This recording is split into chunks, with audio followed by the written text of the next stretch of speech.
So I don't have anything to say right now, other than I would very much like to turn it over to County Commissioner Elise Jones, who will talk about the Worthy Cause 3 program review.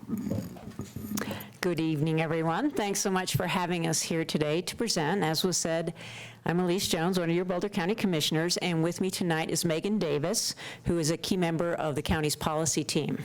And it's our understanding that you really don't have much on your agenda tonight, so we're thinking 1 to 2 hours. Is that good? 3? Excellent. No, seriously, we know that the city of Boulder cares deeply, as does the county, about maintaining a strong safety net. And we greatly appreciate the partnership we have with you on safety net issues and really applaud the fact that you and the people of Boulder back up your commitment to those in need with a significant investment of resources. And it's good to periodically stop and assess the results of those investments. And to that end, we wanted to share with you tonight the sizable benefits that the people of Boulder and Boulder County are receiving from the Worthy Cause initiative. As you probably know, Worthy Cause is a sales tax initiative of 0.05%. For those of you who don't like to multiply percentages, that's 5 cents on a $100 purchase. I am one of those. It was first passed in 2000. It was renewed twice since then, and it's for the specific purpose of providing for the capital needs of nonprofit service providers in Boulder County. And tonight we wanted to provide a presentation and a report, which is in front of you, I believe, on the specific impact of Worthy Cause 3, which was passed in 2008, and the impact it's had over the last 10 years in helping local agencies provide better services in our community, things like affordable housing, healthcare clinics, mental health counseling, early childhood learning, disability services, aging services, and the like. And the bottom line is that Worthy Cause has been a real game changer for our nonprofit partners and the clients they serve. And with that introduction, I want to turn it over to Megan, who's going to walk you through some of the details. Thank you, Commissioner Jones. Thank you, council members, for having us here this evening. I'm going to talk to you a little bit about some of the details of the Worthy Cause program. And specifically, I'll talk about the program structure and some of the investments that we've been able to make in the community all throughout Boulder County, but also specifically in the city of Boulder through the program for the last almost 10 years. So as Commissioner Jones mentioned, Worthy Cause is a 0.05 county-wide sales tax that supports capital projects for human services agencies. This can be agencies that provide health care, child care, aging services, disability services, housing, and more. And it's been in place since 2000.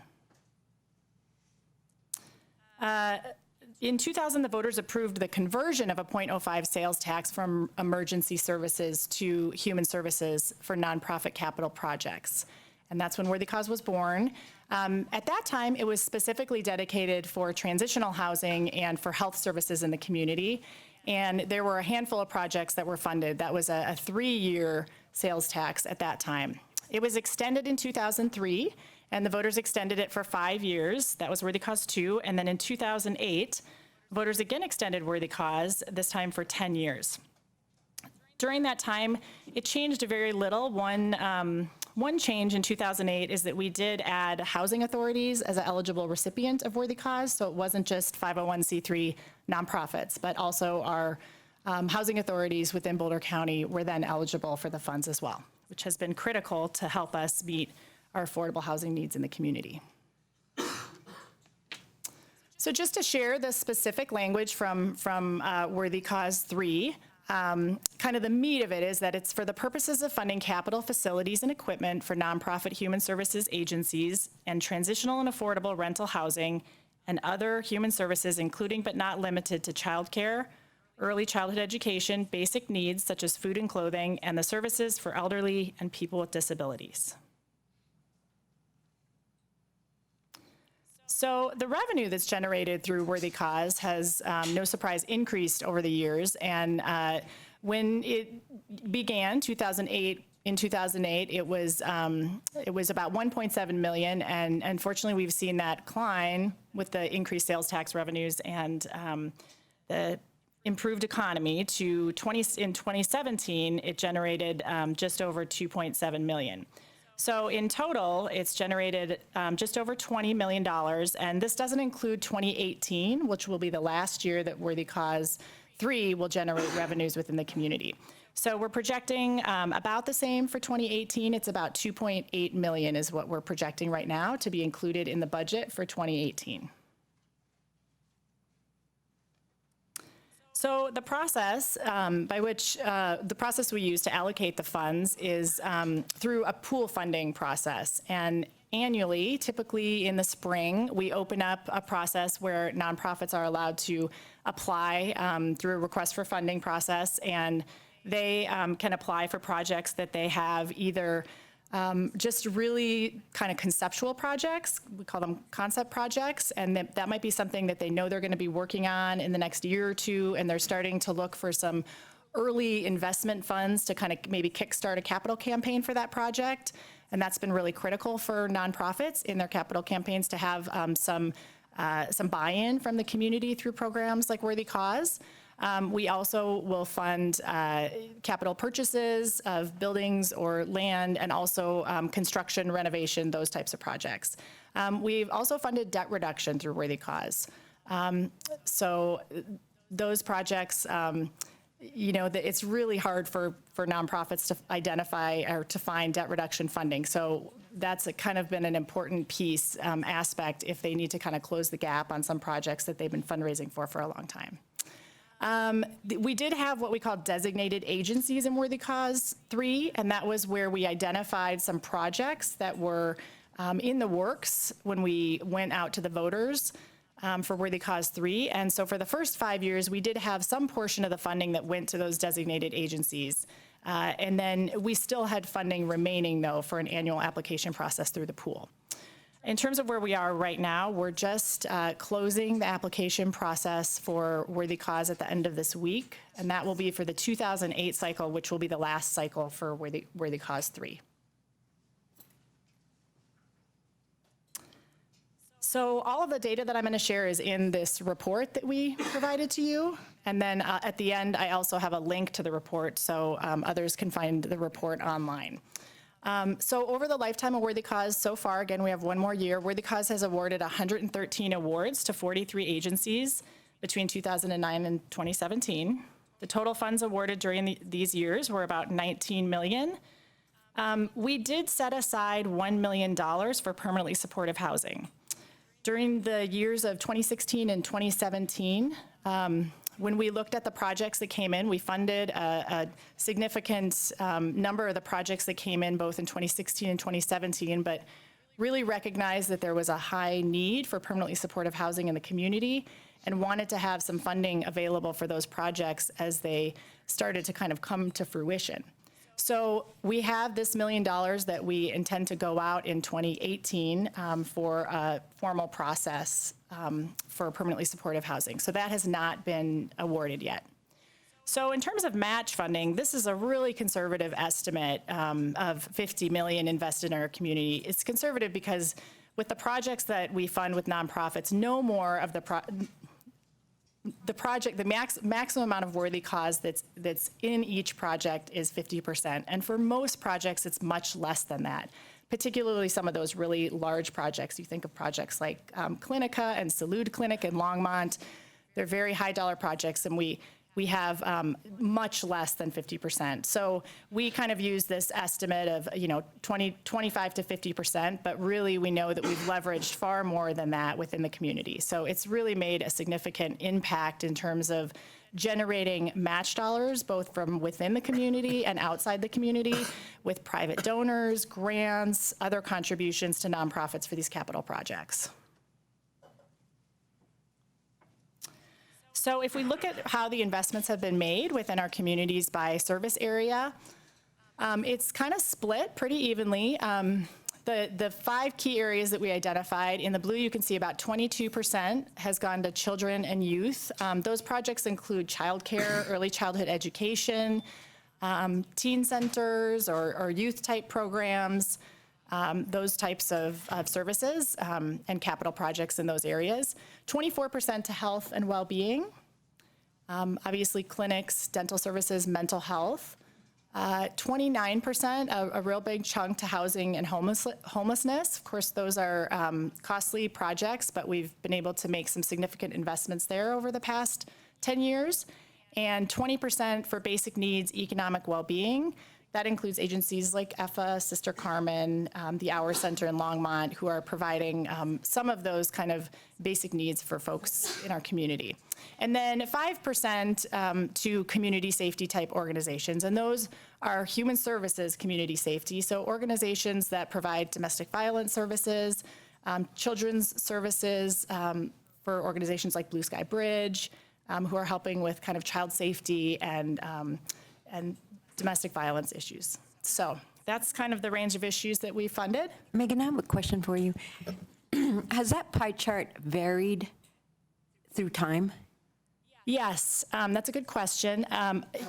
From a year-to-year basis, it does vary. And I'll give you an example. The commissioners identify through sometimes formal, just depending on what kind of needs assessment processes we might be having within the community around what the current issues and needs are, or informally in working with our departments and with our community partners to see sort of what the trends and need are. And I would say in the first 4 to 5 years of Worthy Cause, 2 huge areas of need, well, I can mention 3, but were early childhood and childcare. And so we made a lot of investments in childcare providers in those years and really kind of conscientiously focused on some of those projects.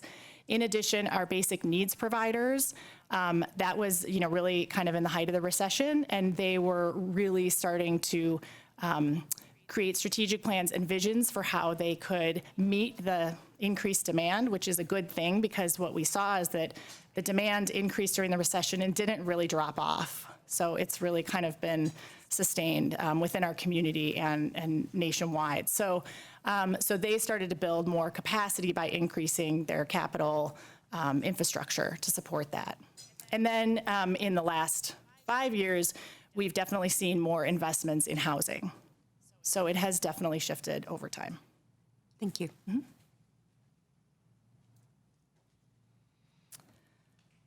So in terms of where these investments have been in the community, you can see that basically all the communities in Boulder County have benefited from Worthy Cause, and the column all the way to our right is a county-wide column, and I highlight that because a lot of the agencies that we fund, and as you know, that provide services in our community, they really serve the entire county. So agencies like VIA, Community Food Share, they're really serving, countywide. So that's a big chunk of the money, the investments that we've made. The city of Boulder has gotten some significant investments, about $4.6 million of that total $19 million that's been invested has been invested in agencies that are in the city of Boulder. And there, again, are others that are located in the city of Boulder, but they provide countywide services. So that gives you kind of a snapshot. We've seen also significant investments in Longmont and Lafayette. And as you know, there's kind of some similar services in Longmont in terms of basic needs, healthcare. They have almost sort of like their own catchment for some of the service providers there. So I think that this really reflects where the need is within our community, and I think it's great to see that we have such strong providers that are based throughout our community to provide the services. Megan, is the tax collected in every city? Yes, it is. Yep. Thank you. It's countywide. Mm-hmm.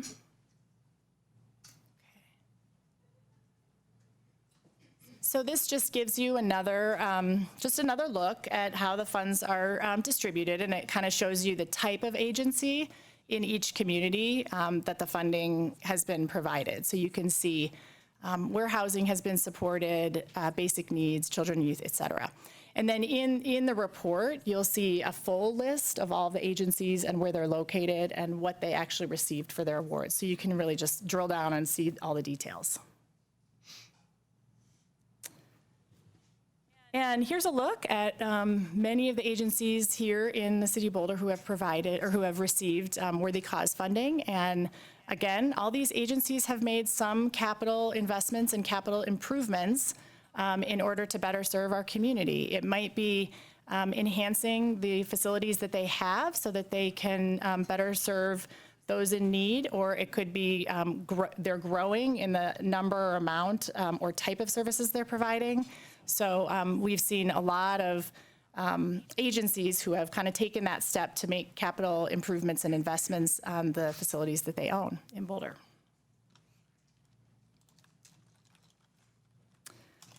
So finally, in terms of the outcomes, some of the outcomes are really easy to quantify and some of them aren't, but I can tell you in all of the interviews that we've had with agencies, and we've had several roundtable discussions, and we had a summit, a Worthy Cause Summit, where we invited all the agencies to come. What we hear most regularly around the outcomes are that Worthy Cause has allowed them to increase the quantity of services or the number of people they serve, and also to increase and or improve the type of services that they provide. So a couple of examples, the Hour Center in their new facility they were able to provide food to people in their old facility, but in their new facility, they have a really kind of a state-of-the-art it's kind of the cutting edge model in providing food services, where it's really more like a shopping center where people can go in and they can choose what they want, and it's a very nice setting. And they also could create sort of a community cafeteria that was a much nicer setting for the delivery of those services. So they were able to have a new way of delivering services that was more efficient and dignified in the way that they deliver services to their clients. Increasing the number of clients that agencies are able to serve. So an example is with some of the childcare providers we funded have actually been able to open new classrooms, buy an entirely new facility to increase the number of families and children that they can serve. And then strengthening connections between providers. We have worked really hard. In fact, collaboration is kind of a key piece of the application criterion process. We ask agencies if they're collaborating with other agencies, and particularly with small providers who might not be in a place where they want to have their own capital facility, but it makes sense for them to co-locate and work together, and they can gain efficiencies, perhaps have joint administrative services, that type of thing. We've worked to get them working together on their actual capital projects. So that's been really helpful. And also just in locating services to make referrals easier, to make it easier for people to get from one agency to another. We've kind of looked at all of those pieces as we're working with agencies on awards. And then it's just strengthening providers who might have not had as much certainty in the community because they were renting and their rent kept going up, or they didn't have a kind of a permanent home. This has really given a permanent home to some of those nonprofits that we really depend on. So those are. Question. Yeah. You mentioned that you provide funding to get people from one place to another. I know that, is that like a specific allotment, or how, I'm just curious as to how that works. Well, so not from one physical location to another. So that would be if they're in a rental situation and they want to buy, then they might decide to purchase a building. So that's what I meant by that. Oh, not from. No, not transportation from one. Okay. But for example, when we look at a place like Salud is really important, and some of the other providers in Longmont, we look at, okay, can people easily get from one agency to another agency? And so when they're looking at their projects, we ask them, are you on a transit line? Who do you refer to a lot? Do you refer to mental health partners? Are you in a place, are you looking for a location that's going to make it easier for your clients to get to those places where they most commonly need to go for referrals? So we're kind of thinking about that as they're thinking about where they're going to be located. And like I said, a lot of agencies will come in at the concept stage where they're just say, oh, we're just looking, for a site, and we'll talk through with them kind of all those pieces about collaboration and, where they're going to be located, and try to work with them on finding something that's really going to make sense in the context of all the services that their clients might need. Thank you. Yeah. So Worthy Cause 3 is set to expire in 2018. That'll be our last year, as I mentioned. And Boulder County has placed an extension on the 2017 ballot for voter consideration. So I'm going to turn it back to Commissioner Jones, and then I'm just going to leave my contact info, and then this is the website if anybody would like to link to the report. So I'll just wrap it up by saying that this will be County Issue 1A, and we are hopeful that the voters of Boulder County will be as generous and compassionate as they have been in the past. We did do polling on this measure, the idea of this measure, back in June, and 82% of survey respondents indicated that they would be likely to vote for an extension of worthy cause. And it will have a very similar structure to the other worthy causes, with the exception that rather than having any designated agencies, we did designate 3 buckets or categories of need that we would try to fund in the first 3 years. So specifically calling out $2 million worth of affordable housing, $600,000 for senior and aging services for agencies including but not limited to Meals on Wheels, and then $900,000 for new and expanded health and mental health services. And this was based on our roundtable with the service providers on their sense of what the needs were in the community and their plans. And so that's why that was included specifically. And with that, I will conclude by saying we would be delighted if the City of Boulder, you all, would see fit to pass a resolution of support for this initiative. We think it is really a proven success for the residents of Boulder, the clients in Boulder, and throughout the county. So thank you, and if you have any more questions, we're happy to answer them. Yeah, thanks. I have one question, which is, do we have any sense of how this money being brought in here matches up against the need out there? We have to see what the actual need is. This doesn't fund any programs. This is just Right. I'm just curious if we have a sense of that. So that's correct. It doesn't, it just funds capital needs. So, when the capital projects are, when the agencies are working on developing their capital projects, we, ask them questions about what their operating pro forma is going to look like if they're going to be expanding services, and what kind of feasibility study they've done in the community to determine what the need is, and to determine, for example, if it's a child care center, to determine that there are, X number of families in need. So in each of those categories, we have information and data around, what the need is and what the need is within the community. For example, in early childhood, the Early Childhood Council has, data and has done an assessment around what the gap is in terms of the need for early childhood. Obviously, with housing, the Housing Partnership has kind of done the same thing. So that's part of how we determine what the need is on an annual basis, is really looking at what's out there in terms of those assessments and where we know there might be high need.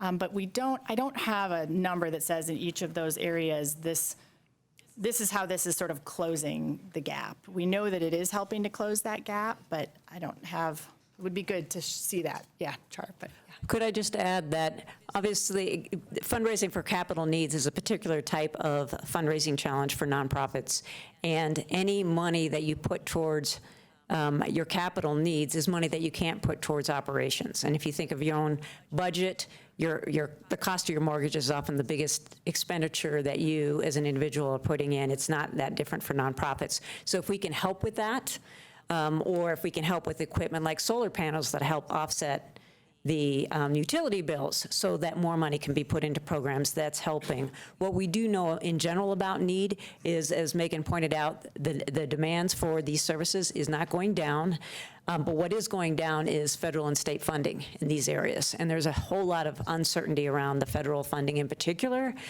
So that means that at the local level, we are the source of stability for the safety net. Thanks, Elise and Megan. My question is about when you're looking at the concept, they come in for a concept. Do you, and talking about how this is for capital only, and obviously when you build a building or expand or something, you add to your operating costs. So do you look at that as you're looking at the concept to see how they're going to be, how much impact and if they can sustain it? We do. Yeah, that's a great question. And that's one of our criteria is, do they have a plan to sustain the growth in operations that could be driven by this? Because for some agencies, it is growing their clientele or, their services, but for others, it's not. It's just providing more stability for them. But that is definitely one of the factors that we consider. Mm-hmm. Yeah. I actually have a question for Jane. Jane, do we have it on the schedule to consider a resolution in support of this? We don't, but at CAC, we can add it to the schedule. In fact, if you want to not give me direction at a study session, but provide guidance tonight, we can have something ready for next week, September 19th. My personal guidance would be I would love to see something like that come forward. But, yeah. Not that I read my emails during the meeting, but we've been told these microphones are not working. Oh, Yours in particular isn't. Mine seems to be. Yeah, yours does. Mine's working. okay. I wonder if other council members are. I thought you were going to tell me I was saying something inappropriate.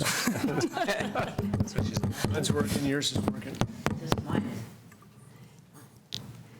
Coincidence? I think not. Sabotage? Yeah. Everybody else's is working? Testing. Test, yeah. So it's just me?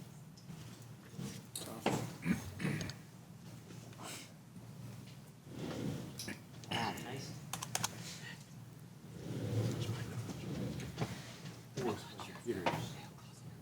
Okay, nice try, whoever was trying to shut me up. I actually think that's a great idea, Aaron, and we should get a sense if folks want to give that guidance. I imagine folks want to give a sense. Okay, that looks like our guidance to you, Jane. Yes, thank you. We can make that happen. Are there other questions? Anybody? Oh, okay. Thank you again. Yeah, that was very helpful. Thank you. Then you can have your choice of mics. You didn't ask her to stand her address. Yeah. Yeah. Okay. So I guess the rest of the study session we'll devote to the city's budget. Right. So give us a minute to set up, please.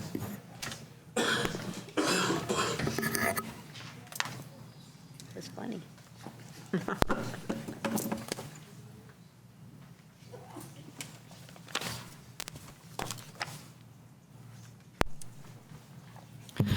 So, welcome to the first and I guess I hope only study session that we have this year on the 2018 recommended budget. Before we get going, I want to acknowledge the many people in the audience who are city staff members who've worked on the budget throughout the year. You don't see everything that goes on, a lot of it's behind the scenes, but starting January 2nd of every year, we start working on the budget again. And so these folks in the audience have done a really great job this year of going through the budget, of reallocating dollars, of matching up expenditures and revenues, and I think we have a really good recommended budget to present to you this evening. So my thanks to staff members. Many of them are the financial analysts from the different departments, as well as department directors for their great work. So tonight, we will be having a presentation that will start out with a short video. It's between 2 and 3 minutes, which talks about the operating budget. We know that many in our community don't really understand the operating budget very well. What's the difference between operating and capital? And so we're trying to explain that. This video will be available on Channel 8 and on the website, so people will be able to watch it after this meeting. Following that, Cheryl Patelli, our Director of Finance, will be presenting a financial update and talking about our reserve policies. fees, a topic that we've discussed recently. And then Katie Doling, who you have met a couple of times, but is our new budget officer, will be presenting information about the dollars involved in the recommended budget, and then I'll be finalizing it with talking about budget initiatives. And then we'll have plenty of time for you all to ask questions, that many of which I hope we can answer tonight, and those that we can't, we will prepare for either the study session or first reading. So with that, let's run the video.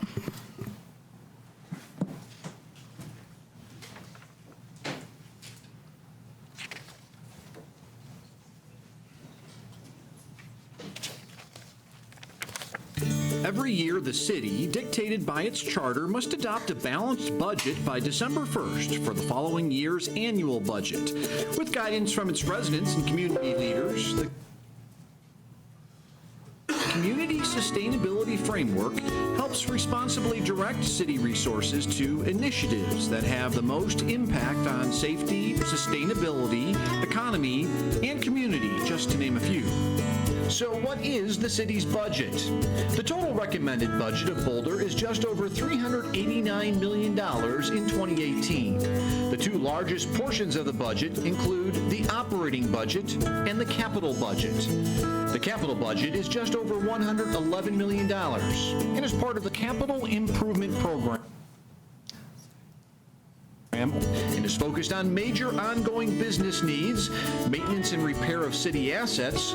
The operating budget is just over $277 million of the total budget and is funded through various funds, including the Transportation Fund, Open Space and Mountain Parks Fund, Recreation Activity Fund, and others, with the largest being the General Fund. The General Fund pays for core city services, such as the Human Services, Police and Fire Departments, and city libraries, as well as administrative functions including finance, information technology, and human resources.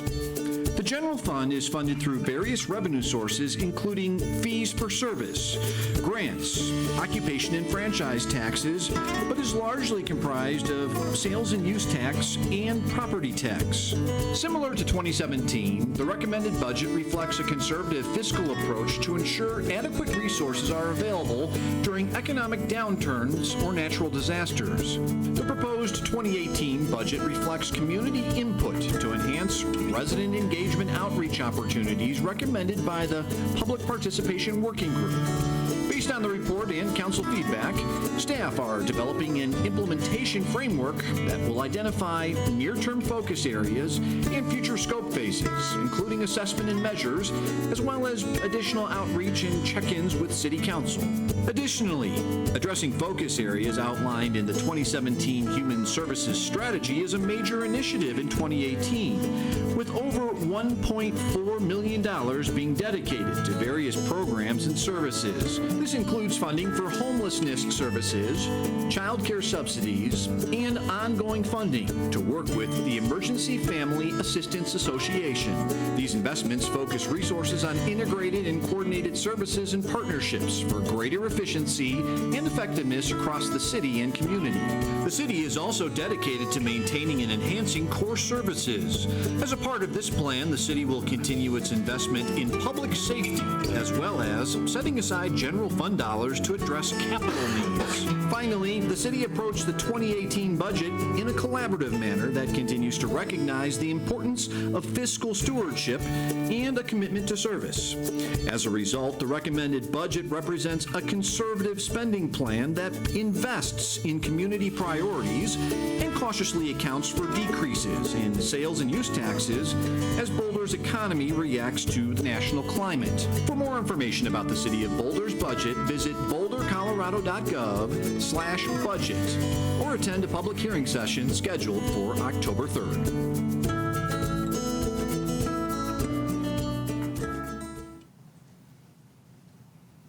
Oh, nice. So now for the financial update, and Cheryl Patelli, our Director of Finance, will present this. Thanks, Jane. So I'm going to talk about domestic and then the Colorado economy. Right now, domestically, the economy is growing at a slow growth trajectory. Some of the positives, last quarter, the GDP grew at 3%. For third quarter, the expectation is 2.5%. And a lot of this growth has been led by consumer spending as well as business investment. Retail sales in July were above what was expected at 4.2%. Home prices were up, and manufacturing sector continues to expand. Some of the areas of caution for the national economy, the last couple of months, both the housing starts and home sales have fallen. Also, our inflation rate has been below 2% for quite a while now, which 2% is the federal target for inflation. Last month, we were at 1.7%. Labor market continues to be healthy. Unemployment in August was 4.4%. Consumer confidence remains high, but there are several uncertainties out there right now. The first being interest rates. So back in July, the Federal Reserve decided not to increase the rates. The good news is they kept their projections about the economy the same. So there is still an expected rate increase coming up before the end of the year. But what's happened in 2017 is the yield curve has started to flatten a bit. So the short-term rates have inched up, yet the longer-term rates haven't. And historically, what we've seen when the yield curve actually starts inverting is it's usually a precursor for recession. So we're going to be keeping an eye on the interest rates. Of course, we all know about the debt ceiling debate and tax reform discussion coming up. The financial markets so far, with all that's been going on, have actually been pretty stable, but they are expected to become more volatile as these issues arise in the fall. Tax reform, many feel that the current administration, the reform suggests it would actually spur economic growth. However, there's a lot of speculation that this reform will never actually make it through. So that's an area we're looking at as well. Domestic policies and proposed federal budget cuts. So the last speaker spoke about the proposed cuts. One of the areas that would really affect us as a city is the proposed cut of the Community Development Block Grant Program. So we receive about $1.2 million a year that goes into the housing division. And actually in 2016, we received an additional about $3 million for disaster recovery from that grant. So that would really not be a good thing for us. And then final uncertainty, of course, are global concerns, most notably North Korea and the issues surrounding that. Looking at Colorado, we're actually growing better than the national economy. We did slow down a little bit in 2016. It actually was the slowest year in the last 5 years. However, we do seem to have picked up a bit, and the economists are predicting moderate growth for the remainder of this year and 2018. So our 5-year, on the positive side, our 5-year average of GDP has been about 5%. Currently, it's at 2%, and our CPI is up over 3% right now. Negative or cautionary are the growing population seems to be slowing a bit. So I'll talk a little bit about the labor market and how that slow growth in the population definitely affects employers' ability to find people for jobs. Also, for the last few years, our agriculture and then oil and gas industries have had a really rough go of it, and those are two really big industries for our economy here in Colorado. So our labor market is very healthy. We're well below the national average. We're at 2.4%. About 27% of companies here are saying that they're hiring, and there's expected 60,000 new jobs in Colorado in 2017. And that's really across all the sectors, but mainly construction and then tourism like leisure and hospitality. Like I mentioned before, employers are having a really difficult time finding the experienced workers that they need. So this is putting a pressure on wages. Housing remains strong. Again, at the end of 2016, we saw rents stagnate, but they've come back a bit. Year-to-date prices are up. A lot of that has to do with the fact that inventories are still pretty low. Some just cautionary things. The last few months, we've actually seen the average home price as well as the average condo price decline. So we're looking, is it a fluke or is it a trend that's starting to come about? And certainly for higher-end homes, there definitely has been a softening on prices. And finally, retail sales. In a couple slides, we'll go over surrounding Front Range cities, but it's really mixed what the different communities are seeing as far as retail sales. Certainly, retail marijuana has helped the cities in this area. So you've seen this slide recently. This is our sales and use tax revenue projections, and we did revise the projections for 2017.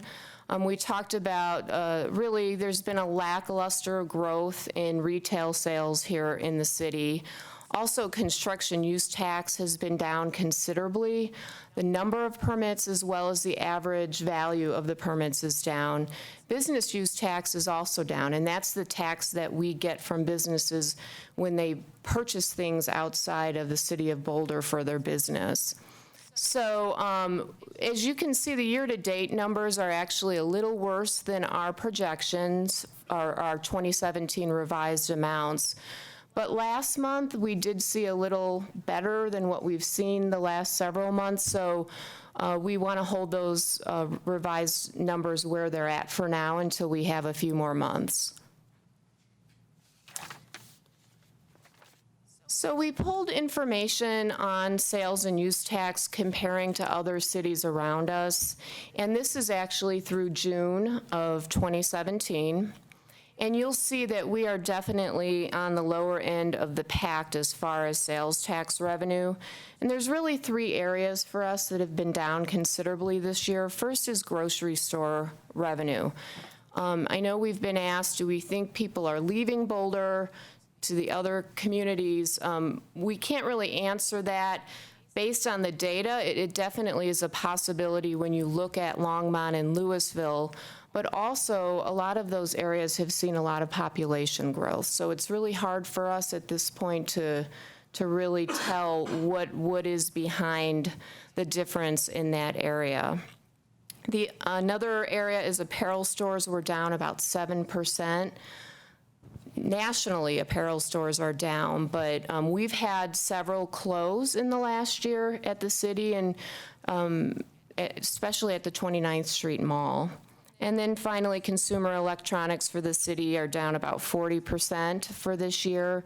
Nationally, that too is down, but for the city, it's much more than the national trend. Looking at construction use tax, we wanted you just to see how really volatile this use tax is. And what we did for the 2018 budget, and Katie will talk about this a little bit more, but in the last couple of years, we've been using the revenue that we've gotten in the last couple years as the basis of our budget projection. And given what has occurred this year, our major decrease, we really looked at how we're budgeting for this tax, and we felt that a better base number to use for construction use tax would be our historical average for the last 10 years. So that's what's in the 2018 budget. And our thought on that is if it comes in higher than that, we will use that money for one-time funds.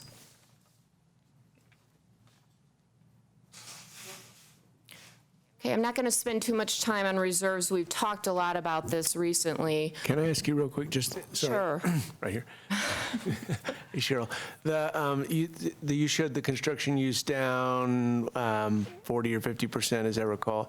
That's compared to last year? Correct. And then what is it compared to on this overall average figure that you're budgeting for going forward?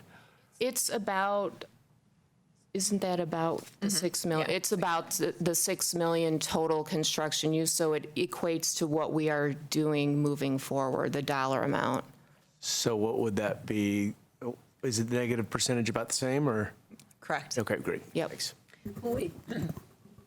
I have a question about how every year it's relative to the preceding year. So if this year's down, we're projecting next year's to similarly be down, or it would be 0% change, as opposed to minus 40% change? Correct. It would be 0% change. So it would be at the base level that we're seeing this year, which has been around our historic levels. And we're keeping the revenue projections flat in the out years. And to Cheryl's point, if we see revenues come in above the 6 million base, we'll use that for one-time dollars. So just when we're looking at these, the minus 40 this year could be because the year before was a killer year. It was. Right? Last couple years. It shows the volatility, but it doesn't show how much tax we're bringing in relative to Broomfield, or, I mean, you know what I'm saying? It's just relative to how everybody's previous year was. Correct. Okay. Anything else on that? So back to everyone's favorite topic of reserves. 16% again is the baseline, and then you look at the risks. So of course, our biggest risk is our revenue diversification or lack thereof. So about close to 70% of our general fund revenue comes from sales tax and property tax, both of which really are dependent on the economy. And then our risk of a natural disaster, and of course, we've all seen the last couple weeks, the impact, and with fires and flood risk, we really feel it's important that we need to be above that baseline given our risks for those items. So our recommendation, again, is that we increase the reserves in the general fund to 20% by the year 2020. The budget before you has reserves at 18%. If the utility occupation tax does pass, we talked about that the reserves would go down to about 15% and then slowly be replenished over several years. The enterprise fund, we're not recommending any changes. Those are at about 25%, which is typical for utilities. And then other funds, it really varies by the type of expenses, whether it's capital or an operating fund in each of those funds. Cheryl, question for you.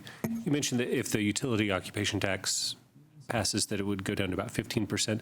Would it be up to that 20% by 2020? Do you know? So by 2020, we'd be up to our goal still? Correct. Depending on how long the tax is extended for, it will be replenished by the time that it's completed, which is prior to 2020, I believe. I think we already made a decision on what the time period would be, so. 5 years. Yeah, it's a little longer, so I do not think, unless we made some budget decisions to make that happen, so we could also take that approach. So we'd be on a little bit of a slower pace if that tax passes. Okay. Yep. Good. Good evening, Council. I'm going to walk you through some of the budgetary numbers in the 2018 budget. So there'll be a lot of numbers thrown at you, but happy to pause for any questions that you may have. So as Jane mentioned, we start the budget really January 2nd, but we're already in December. So this graphic really shows all of the thoughtfulness that's gone on the past few months between when you've seen the CIP budget last month to this month and continuing on into October for the public hearings. As you saw in the budget book, the recommended budget for 2018 is just over $389 million. This is an increase from last year, largely due to capital expenses, which fluctuate over the year, and especially in 2018, where we have large utility projects that have been planned for several years prior to this. So the capital budget is really about 82% of an increase from last year. The operating budget is recommended to increase about 6.5%, and Jane's going to be providing more specific details on what's comprising that budget increase. So new to the budget book this year, I know it's small font, but it's more demonstrative about how complicated our funding structure is here at the City of Boulder and how many funds that we have that are really from restricted revenues and make it more challenging to prioritize requests across the city, but these are broken down by each of the different types of governmental accounting fund structure.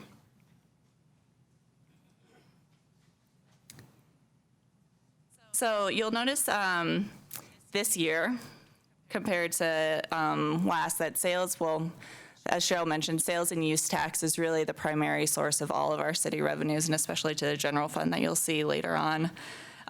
While sales and use tax could be a reflection of the economic stability, utilities, which is another high revenue source, is really related to consumption. You'll also notice that we have these other categories and wanted to provide a little bit more detail about what other taxes are and other revenues are. So other taxes can comprise accommodations and emissions, your climate action tax, all the special taxes that the city has passed, whereas other revenues are largely based upon fees for services and fines and rentals. When you look at the revenues without utilities, you notice that sales and use tax and property tax really make up the bulk of the revenues, as Cheryl mentioned. Unique to 2018 is this debt issuance, which is related to the utility capital projects that are coming online. So it's a revenue source that we receive in 1 year but pay down over the next 20 years or so.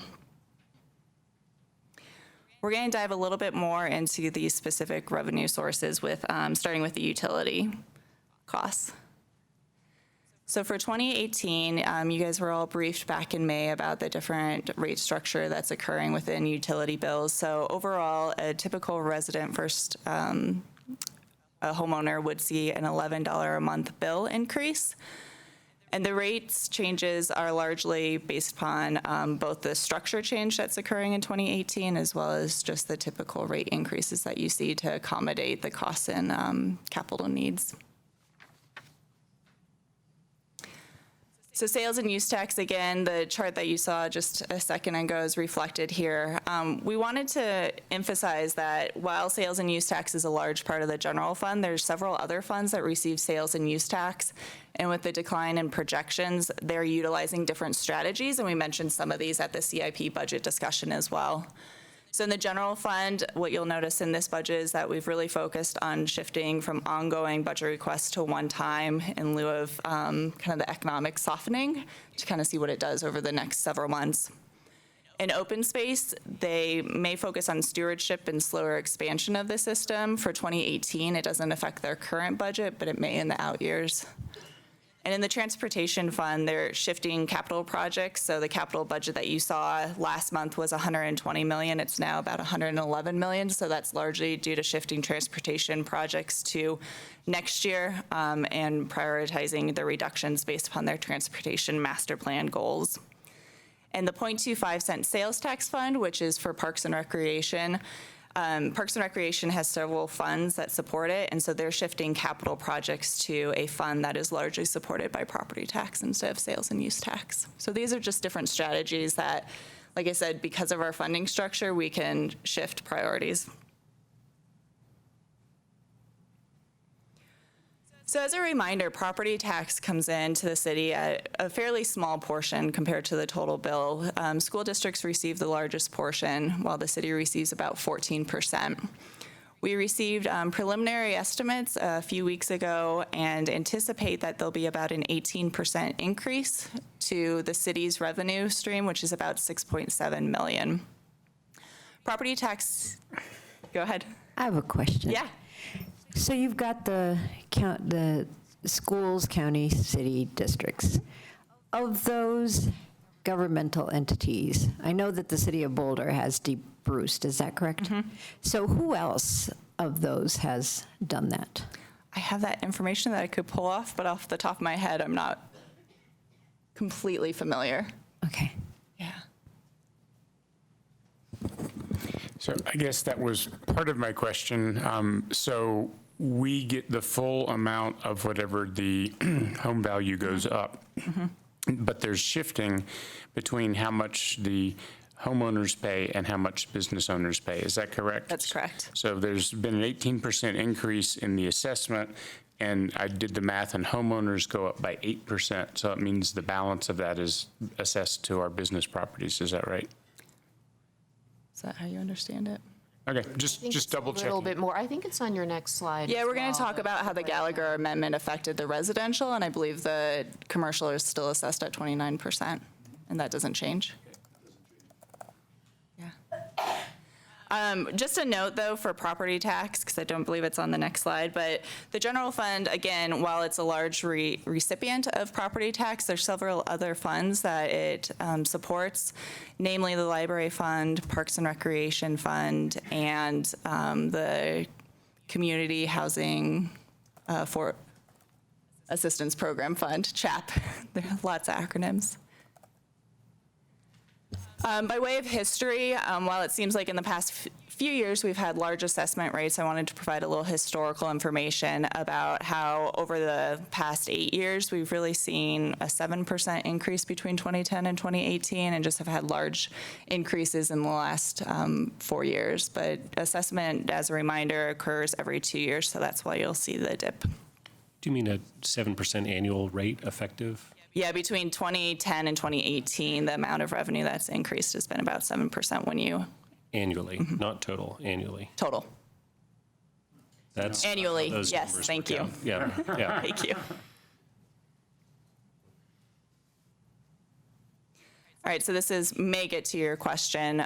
So property tax calculation is fairly complicated, and what made it a little bit more complicated this year relates to the Gallagher Amendment that tries to level out the assessed value and the percentage received between commercial and residential. And so what would have been a 20% increase if you received a 20% increase assessed value on your home is now about an 8.5 increase. And again, this is just for the city of Boulder. We want to be very clear there's different portions of property tax, but this is largely due to the assessment percentage declining for 2018 per the legislature. And that assumes that we maintain our mill levy at the same level, which Correct. we won't make that determination until December. Is that correct? Do we make it before? Oh, I'm sorry. Well, you're required to make it under the charter by December, but you will make it when you pass the budget. Got it. Thanks. And Can I ask a question about that? I understand we debruced. So the question would be, if we lower the mill levy, are we then able to increase it again in a future year? Only with a vote. And so what cities who want to give relief do is that they provide a credit they keep the mill levy the same, but they provide a credit. Okay, thank you.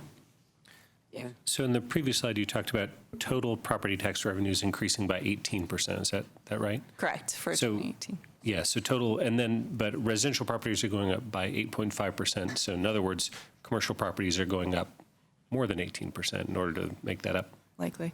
Yeah. Yep. Thanks. Any other questions on this slide? Maybe follow up on the question, Jan. Has the city, does anyone's knowledge, ever done a credit against the mill levy? Have we done that? Yeah, you'll see in 2010 to the 2011 revenue year, the reason that the percentage change between assessed value and property tax value is because of a mill levy that was credited in 2010 I see. or 2011. From historical knowledge, it looks like years prior, especially during the economic downturn, that there was some credits. So Mass has some history. There were credits for quite a while before it got debruced. And then after it got debruced, there were credits, because instead of raising it all in 1 year, it got raised, Yeah. I don't remember how many years, got raised little by little incrementally over several years until it reached the max, and then it just sits there unless council decides to do a credit again.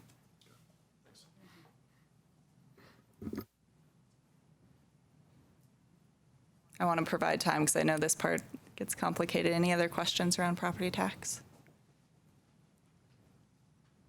Okay. I'll ask one thing. I don't know if you know the answer. I've looked this up in the past, but do you happen to know of the property tax how much actual revenue comes from residential versus commercial industrial into the city? I don't off the top of my head. It's something that we wanted to look into as well as new construction, and it's something I could provide. Yeah, it'd be interesting to get a sense of that.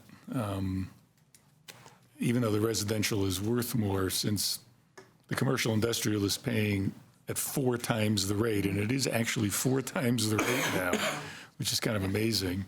Obviously, it takes a lot less commercial valuation to raise the same amount of revenue when they're paying 4 times the rate. It would be interesting to get some sense of that. It's not something you can figure out intuitively. You just have to really look at the county's assessment. Yeah, I'm sure we have the numbers. Okay.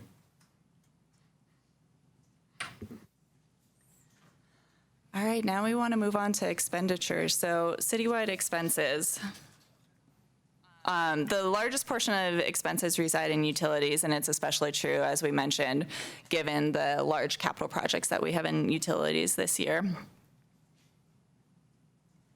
Without utilities, you'll see that it declines substantially, but yet there's still a focus on public safety and open space as long as Parks and Rec. And then we tried to, for the sake of ease of the presentation, lump in some of these other like internal services, which are really our finance and HR and IT, and then what Jane will be talking about of our new capital program for the general fund, as well as some citywide debt and general governance.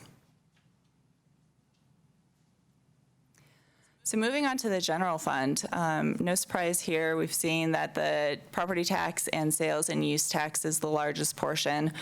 We do have a fairly diverse revenue structure, but it is important that, property tax and sales tax are there to help balance each other off as the economy may soften. So typically you'll see one revenue source decline before the other, and vice versa, one revenue source start to grow faster than the other one does. So they're really there to help offset each other.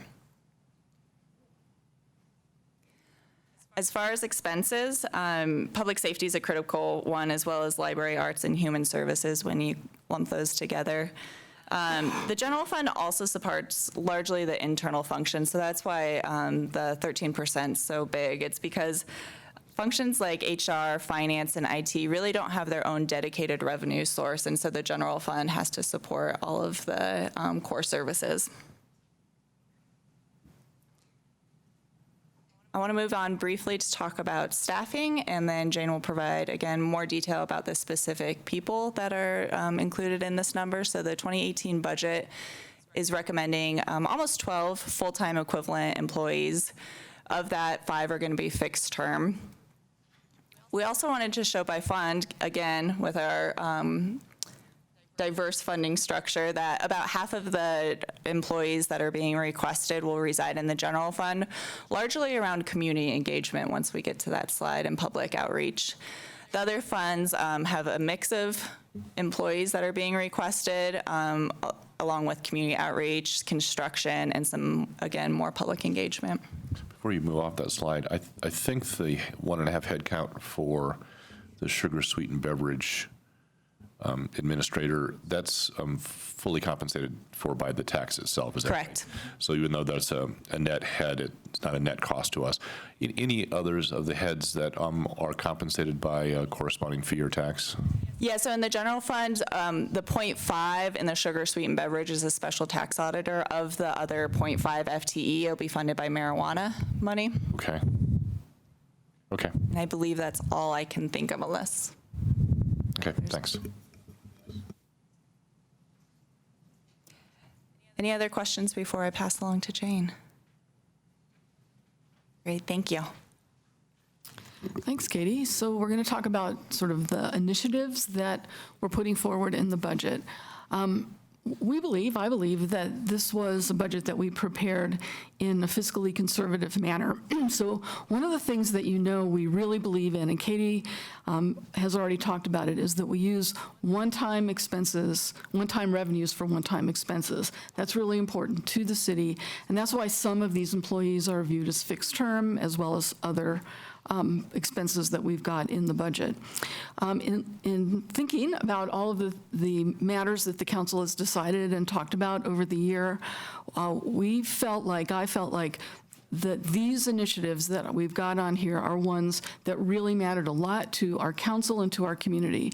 So you'll see that we are putting dollars into community engagement, the human services strategy that you passed in July, social equity, the climate commitment, and the unfunded capital in particular. And we're trying to separate them all based on the sustainability framework so that it's easy to understand where our dollars are going. So on to the next slide. So under environmentally sustainable community, We start off with the camp program. Now, you're going to hear more about the camp program in October, and you'll learn about some of the metrics and the success of that particular program. We think that this made a real difference for our community in reducing the number of people that were parking in the neighborhoods, and also having people use the bus to access Chautauqua on the weekends. We also have some changes in the Open Space and Mountain Parks Department. So a couple of years ago, when the Affordable Care Act was really ascendant and we were all trying to understand more about it, we began looking across the organization, but particularly in Open Space and Mountain Parks, which was doing an organizational assessment at the issue of, are we treating our employees fairly under both living wage and the Affordable Care Act? And the work that Tracy and her team have done are leading us to make some changes this year that affect that department. They're mostly related to our trail employees. And what we're doing is that we have a number of fixed-term employees. 6 of them are moving to full-time standard employees. 4 of the positions, I'll say, not people, 4 positions are fixed-term that are being eliminated, and 1 fixed-term is being continued. And so I really want to honor the fact that the Open Space Department has been really serious about looking at treating employees fairly under both the Affordable Care Act and living wage, and in accordance with their organizational assessment. So that's one of the things that we're doing. Under the Energy Strategy Project, we continue to care deeply about our climate commitment.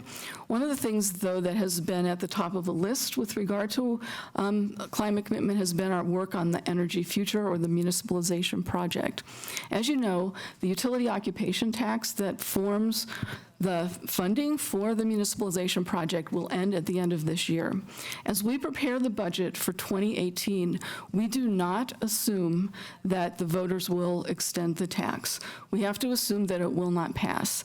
And so this budget is prepared to allow our existing staff to transfer back into their respective departments, and their goal, if it were not to pass, would be to spend 2018 thinking about ways in which we can meet our climate commitment otherwise. If you could go to the next slide. Here has been our historical spending on the energy strategy. So what you can see here is our budget for the last several years, and our recommended budget for 2018, under the assumption that the utility occupation tax would not pass, is substantially reduced. This would allow these personnel to transition out of the organization over the first quarter, and to set us up to send some back to their departments to work on the climate commitment. We also have a scenario in the budget at page 83 of the city budget that is a scenario 2 about how we would spend the dollars in the event the utility occupation tax passed. So we do have a fallback position in the event that that were to occur, so we're ready whether either of those situations happens. So on to the next. So under Safe Community, one of the things that we started talking about in living wage, you'll recall, is having our emergency medical services provider, which is a third-party outside provider, provide a living wage. That increased our cost of EMS services substantially. And so as part of the next budget, and as the fire department looks forward to its next master plan, we are suggesting funding dollars to look into the idea of, should our city department, our city fire department, provide emergency medical services, and so that funding is in there under Safe Community. In addition, our police officers have been using body-worn cameras for a couple of years, and as you know, we were one of the first communities in Colorado to start that. We've updated those cameras, and we are extending that work in 2018 to provide new in-car video that connects with the cameras and makes the work of the police department seamless. And in addition, there will be funding to maintain and license the equipment. Jane, on that slide. Yes? The emergency medical services, the 100,000 is to research? It's to do research on how we would transition, if we could transition, what it would cost to transition to emergency medical services. So It's that complicated It to is do. very complicated to do. We would need to have firefighters that got new certifications, and we need to know how many would be appropriate to deploy across the city, how long it would take, how to train them, and how to keep that training up. So we need to understand all the different aspects of EMS before we can even recommend looking at it further.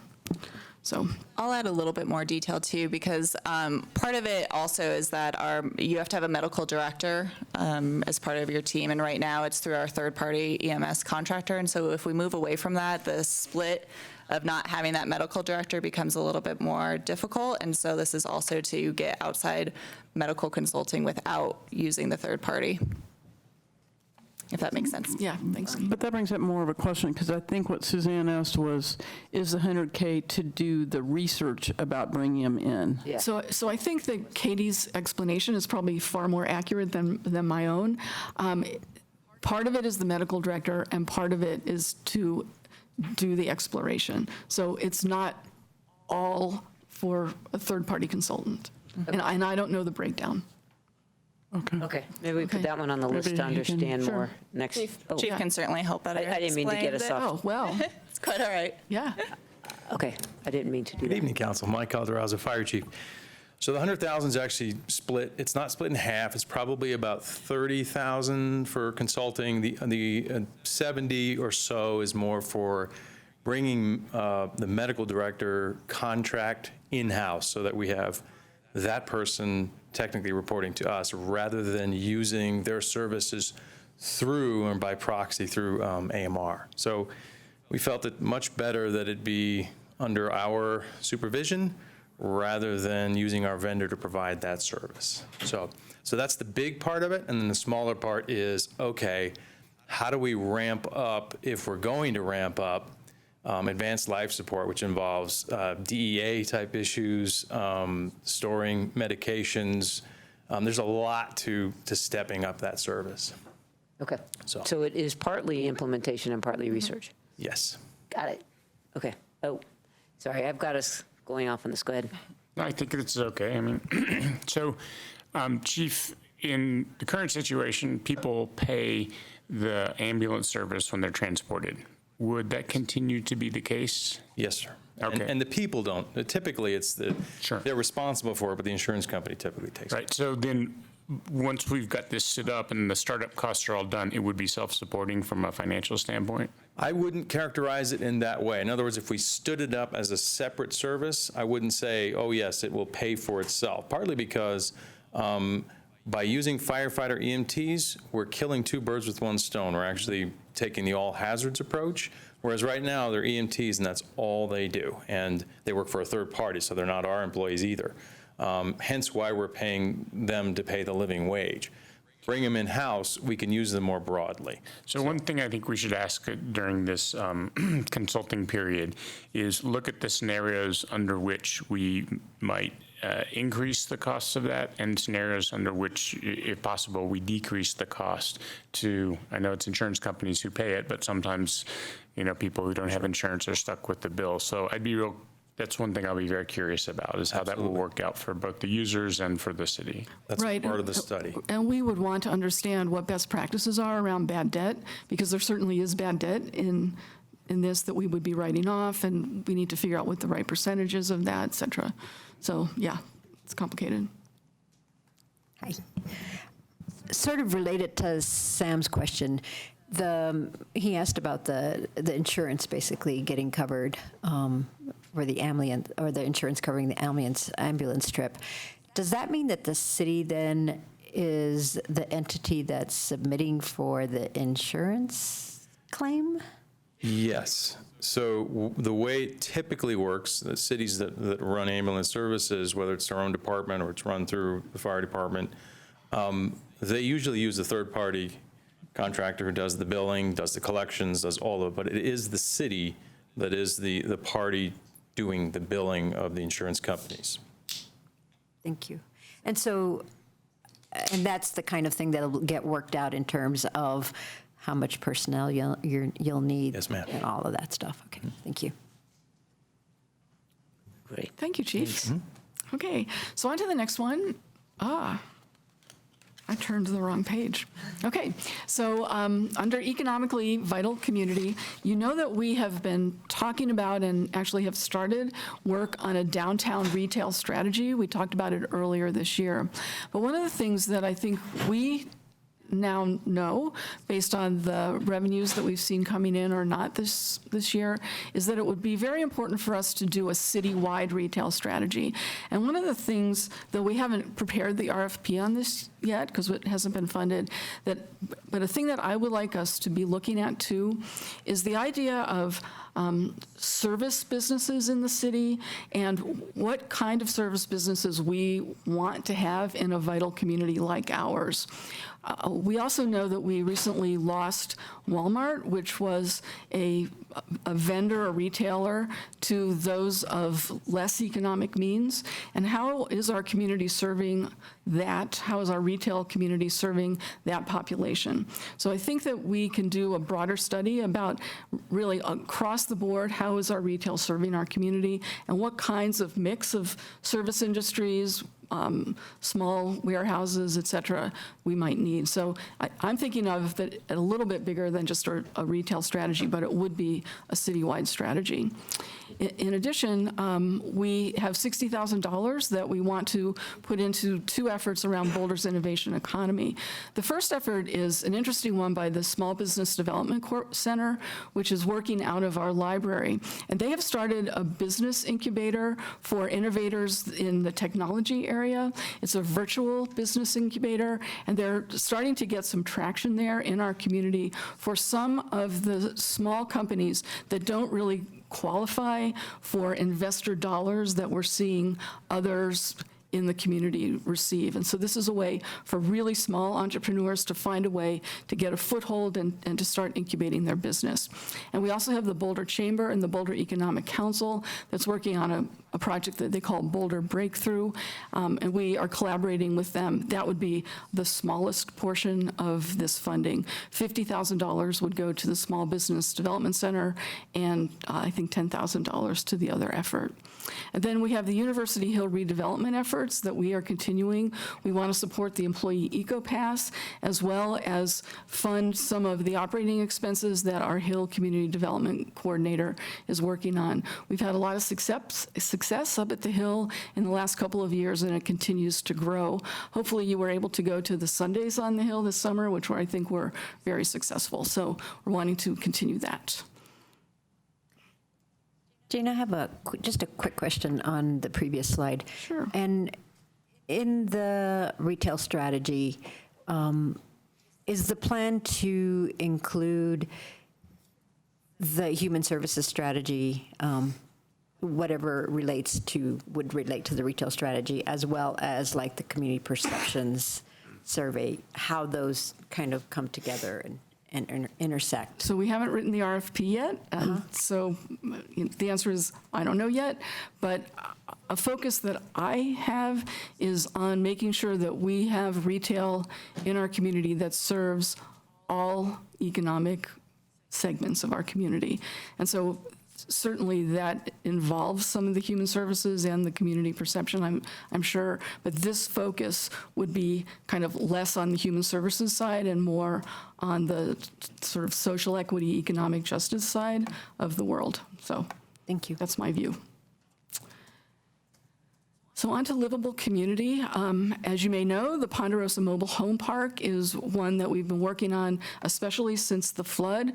They were severely impacted, and we are going to be starting to invest in infrastructure and interim management of that. This is around a little bit over $500,000 that we would put into the Ponderosa Mobile Home Park. We do know that there will be future expenditures in later years, and if you have any questions about that, Kurt Fernhaber will be able to answer those later this evening. We also have we know the council is committed to the living wage, and there is a state minimum wage requirement. We are accelerating that for the city for non-standard employees. So next year, we would propose to go to $11 an hour, which is earlier than the state would require. Most of these employees are located in the Parks and Recreation Department, and the way that we would pay for this is through budget reallocations in that department, as well as fee increases in the areas that don't relate to youth or seniors or low-income users, but would relate to people that are using services that are, let's say, more taken advantage of by the wealthy. So we'll see how that works out, but we intend to cover it in that fashion. And then a really important change in our budget this year is that we're hoping to drive a lot of dollars, over $1.4 million, to address the goals that are outlined in the Human Services Strategy. So if you could go to that one.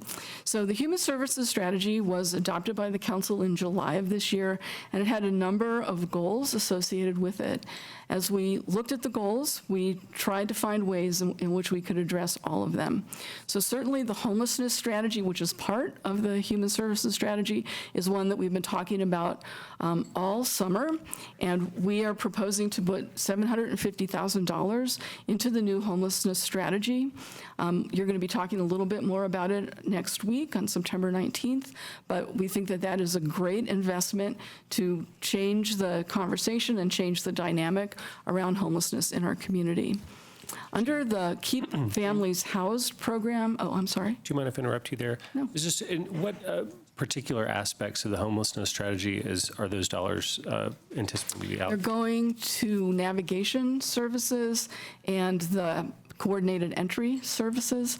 So essentially, the two RFPs that have been issued so far would be to support some work of the Boulder Shelter for the Homeless and Bridge House. And Karen will be able to talk more about that later, if you want to have more questions. Well, actually, since we are dealing with some of those topics next week, are we going to get an update on those as well? Yes, you are. Then that's good enough for me. Yes. Thank you. Great. So Keep Families Housed was a pilot program that we started in 2017.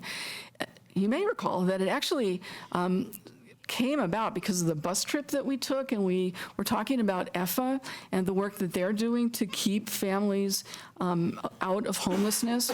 We funded it this year. It was very successful, and we want to propose that this is ongoing funding, not one-time funding, as we move forward. We also want to increase the Human Services Fund. This is a fund that has not seen increases for a number of years. A thing that I want to say about this is that I had been hopeful that we could increase the Human Services Fund a little bit more than what we're proposing in this budget. We're proposing $200,000. I have been hopeful that we could go up to around $400,000, but because of the revenues not coming in as we had hoped, we had to make some priorities, and this was one area where we did not fully fund what I had hoped to do. There is another area that you'll see in a minute, and we'll talk about that. We want to change the EDGE program from one-time funding to ongoing funding. We're going to increase our ongoing funding for childcare subsidies, and we're going to add one-time funding for inclusiveness and diversity grants, as well as moving one of our program coordinators to full-time. So you'll see that we have an ongoing budget request of $1.17 million and $230,000 of one-time. So this is a real big effort for us this year, and I think that we have the council and the community and the nonprofit community in particular to thank for the great work that they did with our department in creating the Human Services Strategy. So thanks for that, and I'm excited about seeing good funding in this area. So on to the next one. Another area is the Human Services Strategy Sugar Sweetened Beverage area. So healthy living was one of the main topics of the Human Services Strategy, and the sugar sweetened beverage dollars certainly speak to that. So in this area, we're going to be focusing on physical activity, chronic disease prevention, healthful living, clean water, and our collections began only in July. And so while people needed to collect in July, they don't need to remit the tax until August, and we don't I don't want to say audit it, but we don't gather all the money, so we do not actually have any information for you about how much money we collected based on July sales. And because of that, we want to have a conservative budget estimate for 2018. That right now is $1.5 million in budgeted revenues. We are hopeful that those dollars will increase, and if and when they do, we will be coming back to you with a change in the budget that would reflect better projections. But right now, we have a conservative budget projection. As was pointed out a little bit earlier, among those dollars, the first funding will be directed to the funding program coordinator and to half-time or half of an employee for the special tax auditor. And the rest of those dollars, $1.3 million, will be spent on program distribution. We've already started distributing dollars based on projections for this year, and then later in 2017, our Health Equity Committee will be getting together to make projections and expenditures for 2018. And that will continue as the revenues come in. So Jane, the community funding program coordinator would oversee the distribution of the money. Is that mostly what they're doing, or are they actually doing healthy programming? They are coordinating the program. They're not doing the program. Okay. Yeah. Okay. So under good governance, this next item is one that's actually a really top priority for me, and that's why it's in this budget. We have known for a while that our general fund does not receive any specifically allocated dollars for capital planning.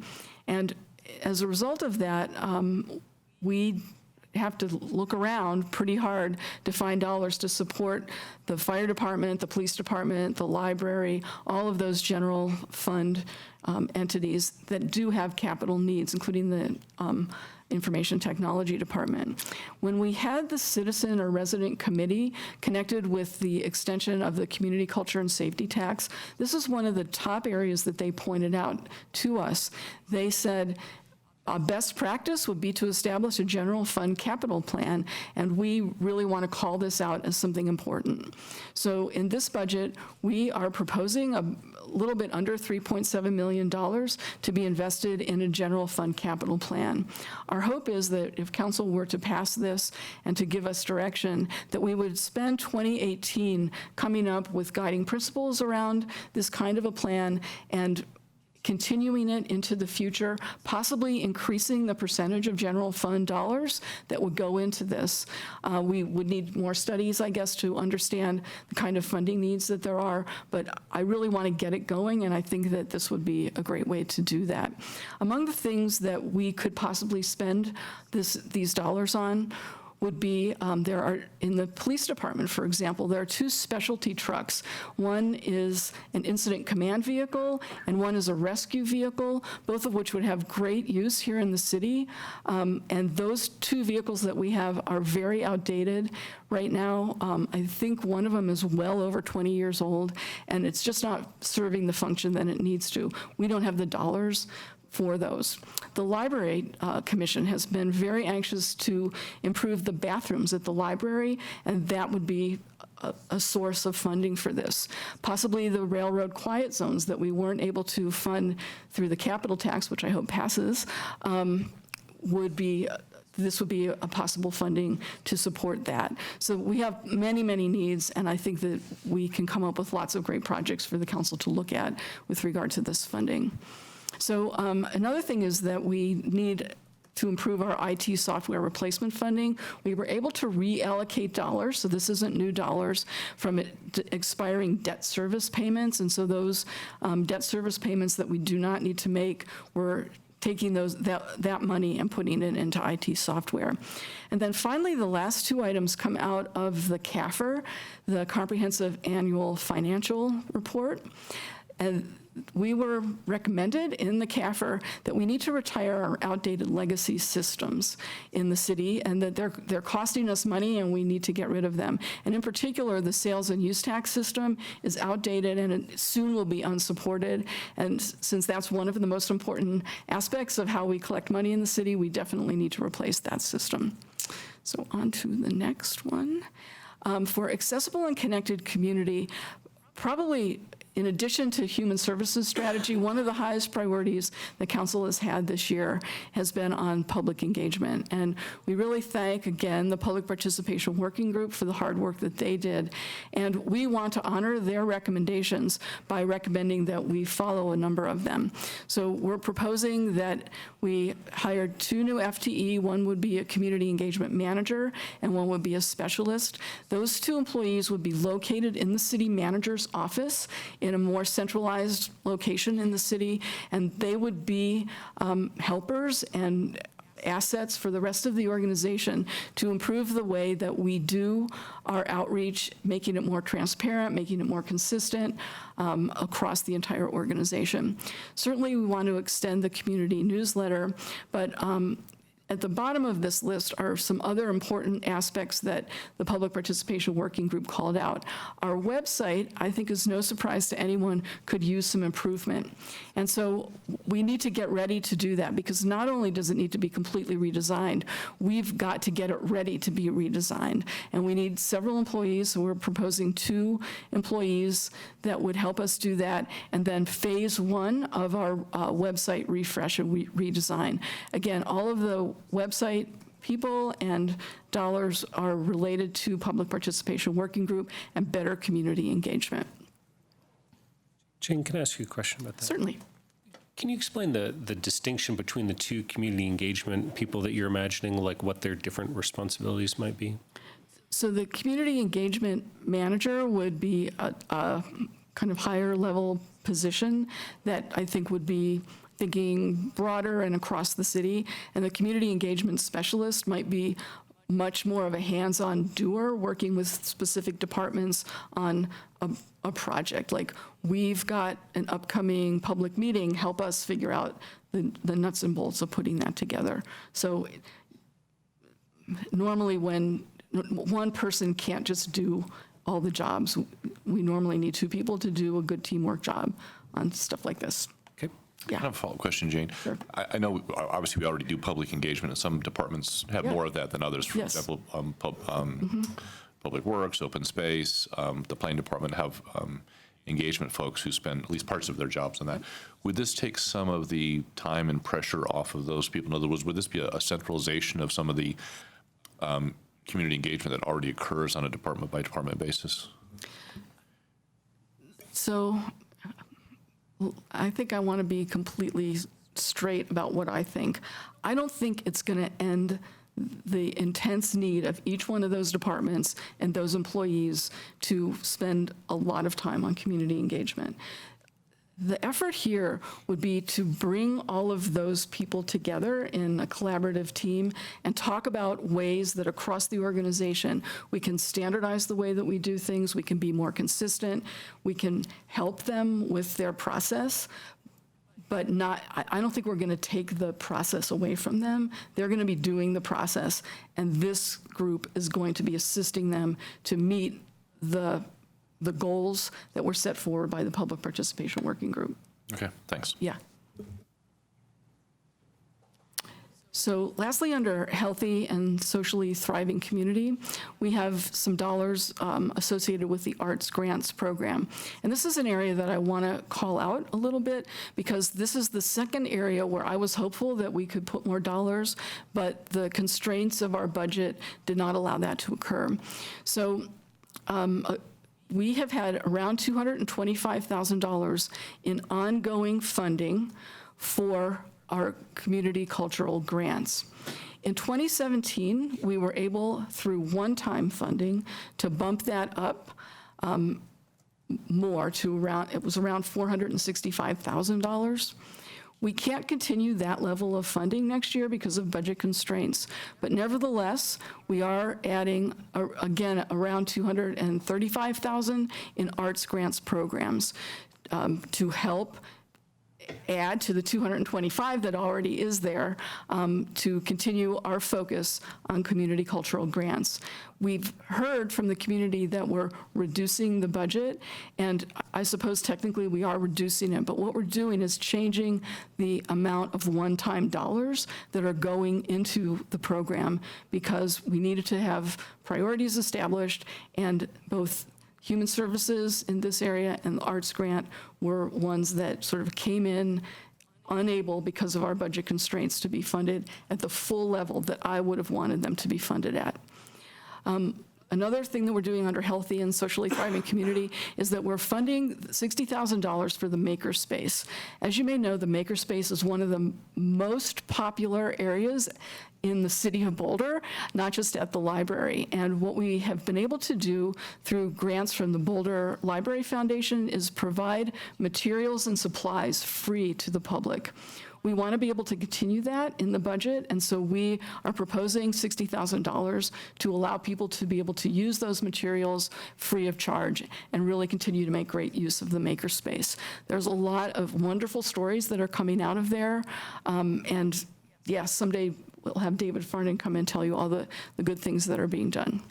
And then the next thing is the civic area. As you know, we're getting closer to being done with our beautiful civic area to the west, and we want to continue to fund that area as it opens up and really activate it. And so there's funding for different departments to continue the public programming in the civic area. And then finally, diversity and inclusion is a real important aspect of our city employees and about of our internal effort to make sure that we have a diverse population in the city and that we understand the areas of inclusion, respect for others, et cetera. And so we have had a position that was fixed term. I'm proposing that we make it an ongoing position, and we also are providing funding for our new employee to be able to work on developing and implementing a strategic plan in 2018. So next. So that ends my presentation, although you know that there are many people in the audience anxious to answer all of your questions. Our next steps are our next step might be that you will want us to come back on September 26th for part of the study session that day. We don't have to, and this might be a question for you later tonight, whether you want to reserve that time.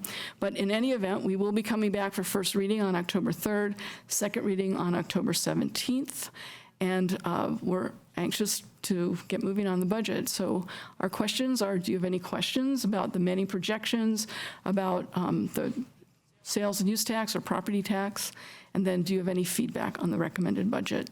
So any of us are really anxious to answer your questions. So from a process point of view,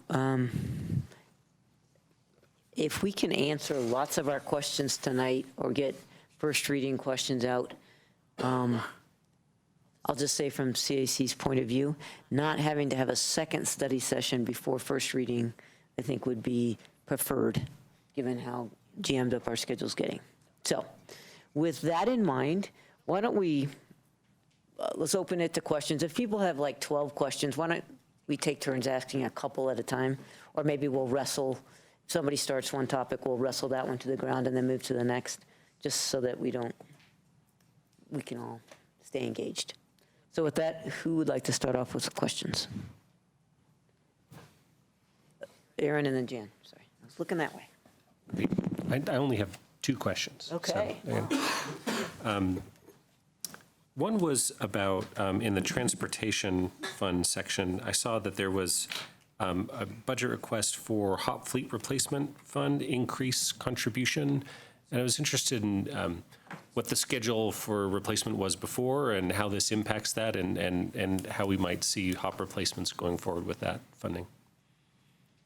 So Mike Sweeney, our Director of Transportation, is here and can answer that question. And we're not taking it personally that everyone is like way in the back of the room, like we have cooties or something. I don't think we smell. We certainly don't bite. Something. More comfortable seats, I believe. Yeah. That's the story, at least. Okay. So the answer on the hop replacement is we're trying to take care of a couple of different objectives. One is that we are working hard to replace the diesel fleet with a full electric fleet.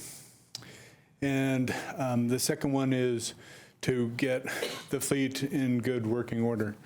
So taking those two things and putting them together, our primary source of getting funding is through federal and other grants, and it's become clear that for us to be able to replace them at the schedule that we need them replaced, we need to overmatch what is the current minimum match. And so what you're seeing in the budget proposal is a strategy where we're upping our local match quite significantly to hopefully attract and be able to replace the diesel fleet with an electric fleet and meet our needs as far as reliability. Great. And do you have any kind of sense of a time frame of when that might happen? So I think if I remember correctly, the intent is somewhere over the next 5 years, we would be able to have fully replaced the fleet. A lot of that is contingent upon the availability of the federal grants. So okay, thank it's somewhat speculative on our part. Great. Appreciate the answer. Hey, while you're standing here, why don't we just pause, and if people have other transportation questions, can we just do it that way? Sure. Do you have any transportation questions? I did have one about our Beyond Vision Zero efforts. There's some, it was called out in our highlights. Can you just talk a minute about? And beyond. What? Oh, what that is alluding to specifically in the coming year? Yeah, so really it's a multifaceted approach. I think we've come and talked to you a few times where we're really focusing on the 4 E's, so education, enforcement, engineering, and evaluation. And so it's also very much a data-driven approach. So we're reviewing our crash experience, and then we're tailoring our solutions to try and address those directly.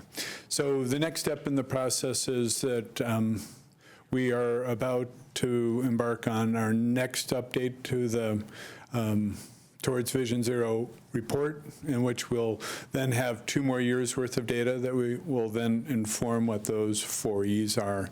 And so it's a bit to be determined. And you'll start to see some of the initial results from the next turn of the report here, hopefully in the first quarter of 2018. Okie doke. Anything else on transportation? Okay. Great, thanks. Aaron, did you have? Back to the back. Yeah, good. Yeah, go back to the comfy seats. My other one was a question about the arts funding. So, Matt, I was hoping that you could talk to us a little bit about the funding that the arts program got last year, or this current year, I guess, and what that enabled, and then what would be different under the proposed funding level for next year. Absolutely. And Matt, just to add to Aaron's question, Jane mentioned that it wasn't so much that the funding was going down, but that it was being switched to one-time funding. Right, so let me just call your attention to the slide that we just put up there that we prepared for tonight. This is a historical view of our arts funding. So you'll see back in 2013, 14, and 15 that we were at lower levels. But since we adopted the Community Cultural Plan at the end of 2015, our funding for the arts has increased significantly.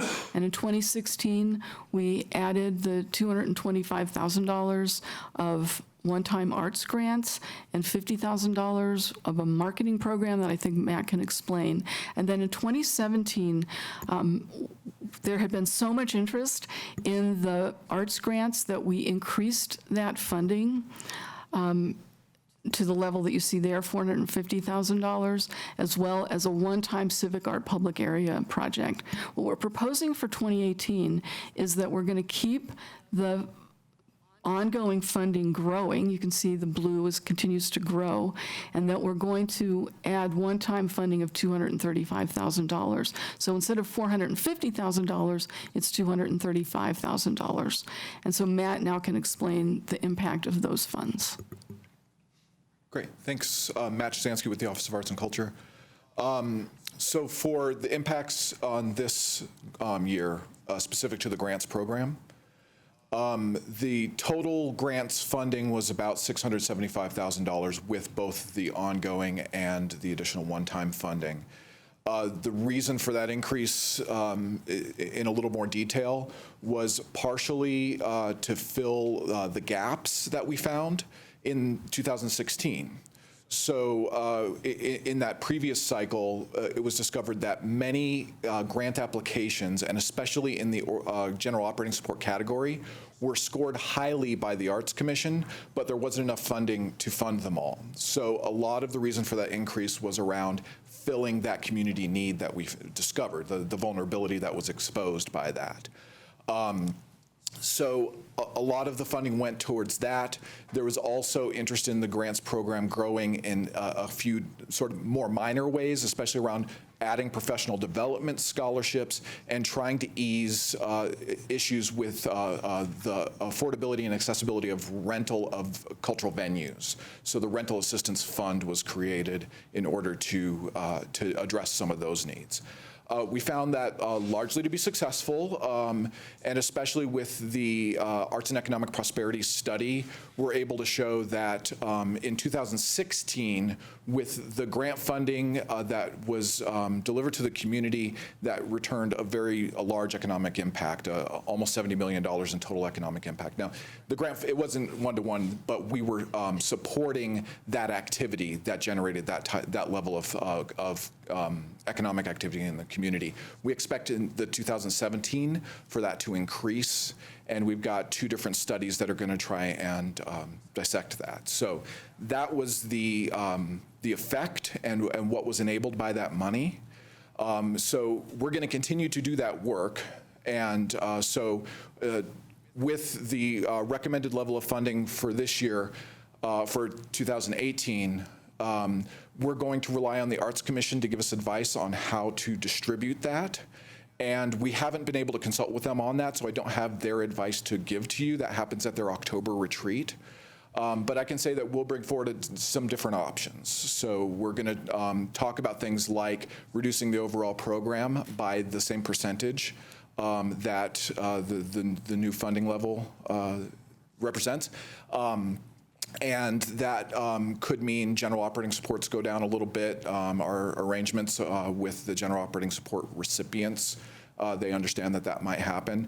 There could be other options, though, and some that the Arts Commission could bring forward, including trying to fund the operating support to a higher level, but gutting other parts of the grants program for the time that reduction is in place.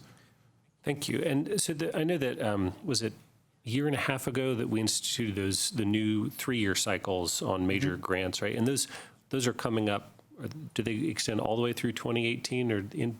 Yeah. So those would come up again in 2019? Yeah, we'll open up a new cycle in the 2019 grant cycle. And does the annual ongoing funding, the blue bar in this thing, is that sufficient to support those major operational grants at the level that they were a year and a half ago? For the 2019 cycle? If we assume, say, similar funding in 2019 as this proposes? No, we wouldn't be able to make the same kind of commitments that we did in 2016. Okay. Thank you. And well, actually, a request: can we get a breakdown of how the 2017 arts budget, the details of that? Yeah, absolutely. I'd appreciate that. Thank you.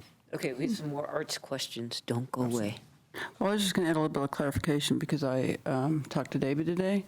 What he said was that this would blow away a third of the grants, basically, and that the Arts Commission could decide to do 20 fewer small or 6 to 10 of the larger.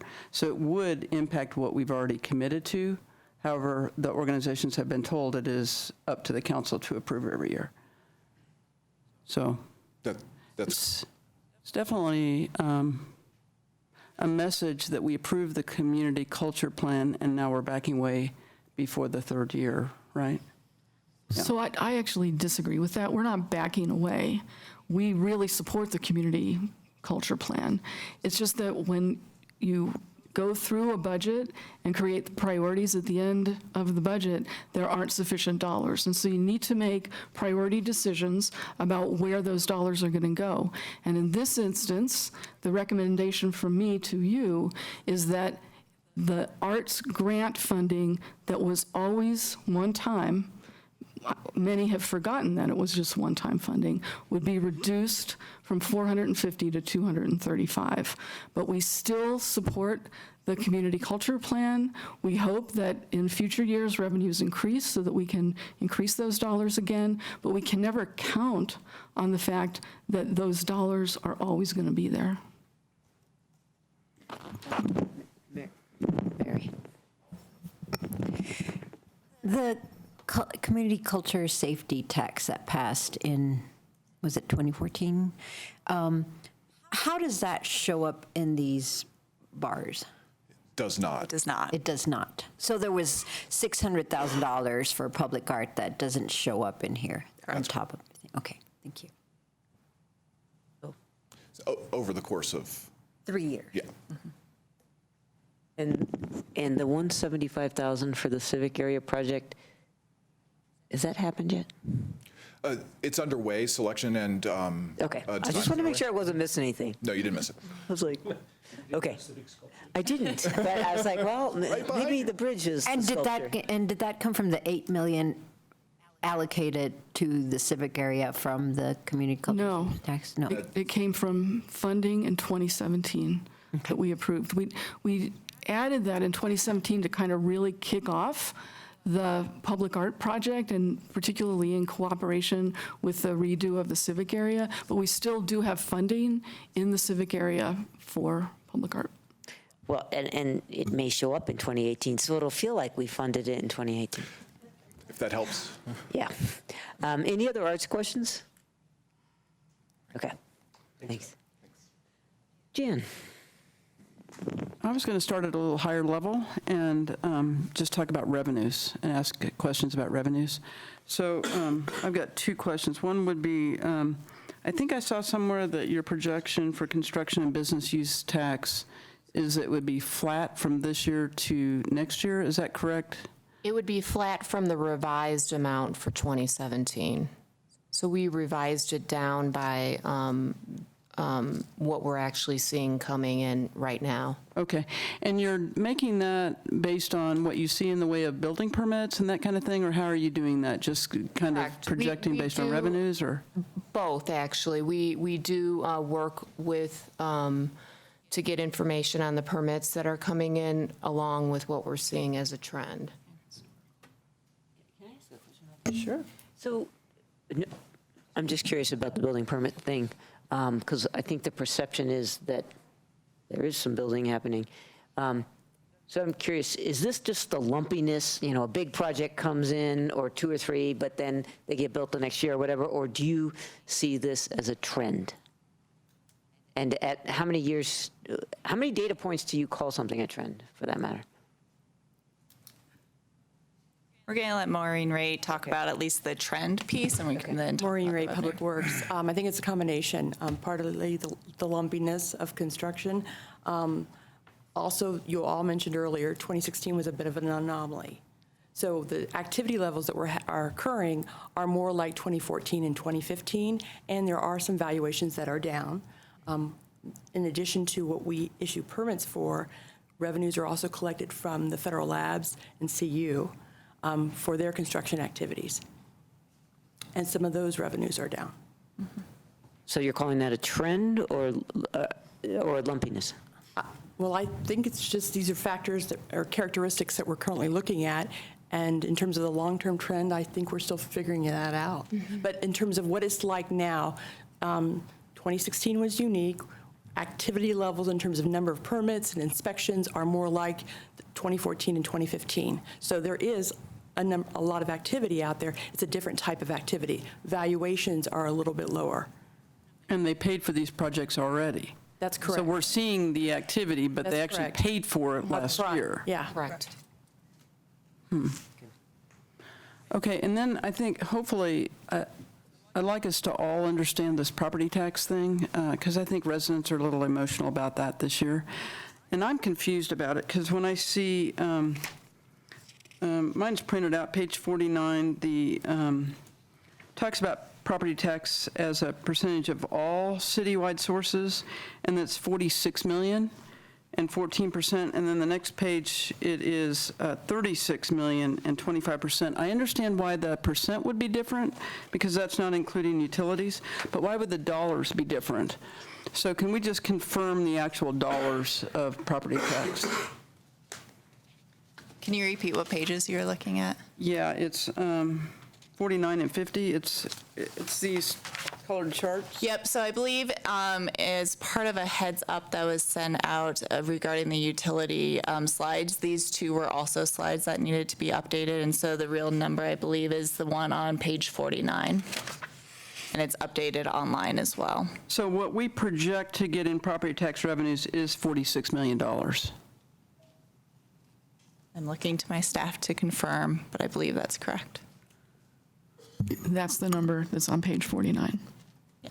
Yes. Okay, because I see another number that's 44.5, so I just need to know what the number is, I guess. So you think it's 46 million? Jan, where's the 44 million that you're talking about? I'm seeing the same number on 49 and 50. I've got numbers all over the place from different sources, and that's why I'm trying to pin this down. Yep. But 46 is, I guess, Is the it number. 46 is the number? Yes. Okay, and so the individuals, when they look at the property taxes that they're paying, the portion that they're paying to the city went up, or will go up, 8.5%. That's their increase. And then Matt or someone said commercial is going up 4 times that. I didn't quite say that. Okay. What did you say? It's 4x the amount of total dollars, or? I mean, they can explain it better than I can, but with the wacky Gallagher amendment, so if you own a $1 million house, right, and your property tax was $10,000, it should be less than that. That's what you'd have to pay, total, not just to the city. The city would get a little portion of it. Right. If you own a $1 million commercial building, your property tax would be $40,000. Right. Which is 4 times that because of the Gallagher amendment. Okay. And again, the city would get whatever, 13, 14% of that, and the other jurisdictions would get the lion's share of it, because that's the way it filters out. So costs of the reanalysis at the state level, which is really confusing, that's how you get to the fact that even if somebody's valuation in Boulder or assessed value went up 20% or so, a residential unit, their property tax would only go up 8-9%, whatever it turns out to be. Whereas if you own a commercial building in Boulder, you go up a heck of a lot more than that. Well, wouldn't it go up by the increase in the valuation? It would go up by the increase in the valuation. Percentage increase. theory. Your percent increase in property taxes would go up by the because percent the commercial increase in the stuff, valuation. the valuation percent doesn't change. It never changes. And the residential keeps going down, which wasn't really the intent of Gallagher, but it's the way it's turned out over the many years. Another way of saying it is if you had a residential property whose valuation went up 20% and a commercial property whose valuation went up 20%, actually be, I believe, a 2.5 times larger increase in property taxes for the commercial. Right. Because you get that full 20% instead of just 8.5%. This year. And every year that's going to change. But nonetheless, the commercial properties this year, because of the change in the state numbers, it's a 4-to-1 ratio for the same actual value. And that's just been, that ratio has been going up since the day Gallagher was passed. It kind of started out about 1-to-1, and now we're up to 4-to-1 for a variety of reasons. Okay. But I think the other piece of that for people to understand is very small amount of that goes to the city. Right. A larger amount, but a small amount goes to the county, and a whole bunch goes to the school district, which is one of the reasons we have some great schools. Yeah, that. Yep. Okay. And then if we decided to take this credit, I think was the terminology, that would be applied the same to commercial and to residential? Yes. Okay. And it's just a one-year credit, so the next year it could go right back up to the regular, or we could discuss a credit again or whatever? Right, you can make that decision every year. Right, okay. I wanted to focus on revenues. Does anyone else have questions about revenues? I do. Go ahead. Yes. You do about revenues? Because it might be good to kind of focus on revenues and then go to expenses and then go to different models or something like that. Sure. So that's it for me, if you want to jump in, Sam. Well, some of mine were around the property tax, and that's been pretty clearly brought out. My other question about revenues has to do with affordable housing. And so there's kind of a whole bunch of choices that can get made around affordable housing. A developer can choose to build, if they're building residential, they can choose to build their inclusionary zoning requirements on site. One question I have is that accounted in any way, or is that just an expenditure for them? Because if they pay cash in lieu, it comes in somewhere into the city. So I guess it's a two-part question. First part is there any accounting for the affordable housing that is being built by the developers who are siting it on site, or is that just something they're required to do? And second, if they pay cash in lieu, what fund does that go into? Good evening, Kurt Fernhauer, Deputy Director of Housing. So for projects that where the affordable housing is placed on site, Zero Diagonal would be an example of that. They're not paying any cash in lieu. That will not come into our budget either as income or expense. It will simply be added to the affordable housing stock as it's developed. We track projects that are currently going through the development process, and we're always working with each development to understand sort of where they're going with their approach to the affordable housing, either cash or on-site. We have a pretty idea before it gets to planning board which direction they're going, and we're working with them on that. So we're also predicting in 2018 what, at least the information we know now, which projects at this point are expecting to pay cash and which ones aren't. Do you know what that number is, cash in lieu? We're, for 2018, we're expecting, I think, $9 million to be paid in cash in lieu. And then we have projects like Zero Diagonal, 9096 Arapahoe, and Airport Road. There may be others that are putting units on site. Okay, so when that Well, yeah, go ahead. I'll ask. Well, I just was wondering how much are you projecting for linkage fees? That, I think we're being more conservative on that. It's about 716,000. Yeah, thank you. You're welcome. We're hoping to be a little more surprised, though. So if we had to talk about the square footage of the housing being built versus the square footage of what you're basing that estimate on for commercial space, do you know how that would compare? I don't, but I could get you that information. Love to have that information.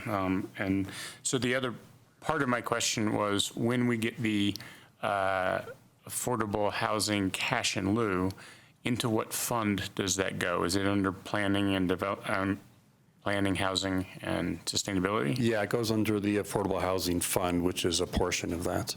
Okay.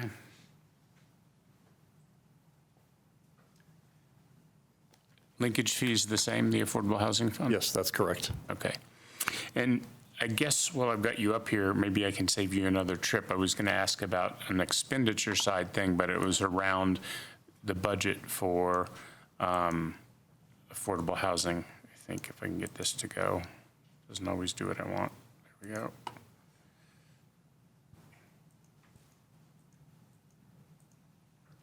Okay, so under the expenditures by fund, affordable housing has $5 million budgeted this year, 5.4 million. I'm on page 164 of the packet.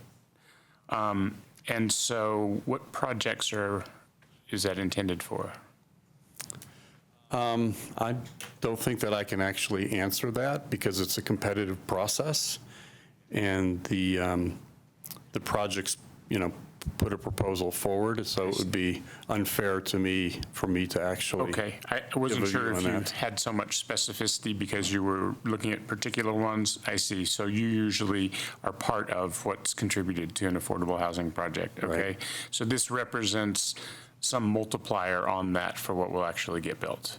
The second thing that I'll add, which I think would be helpful, is that as we go through the year, we track the income that's coming through impact fees and cash in lieu.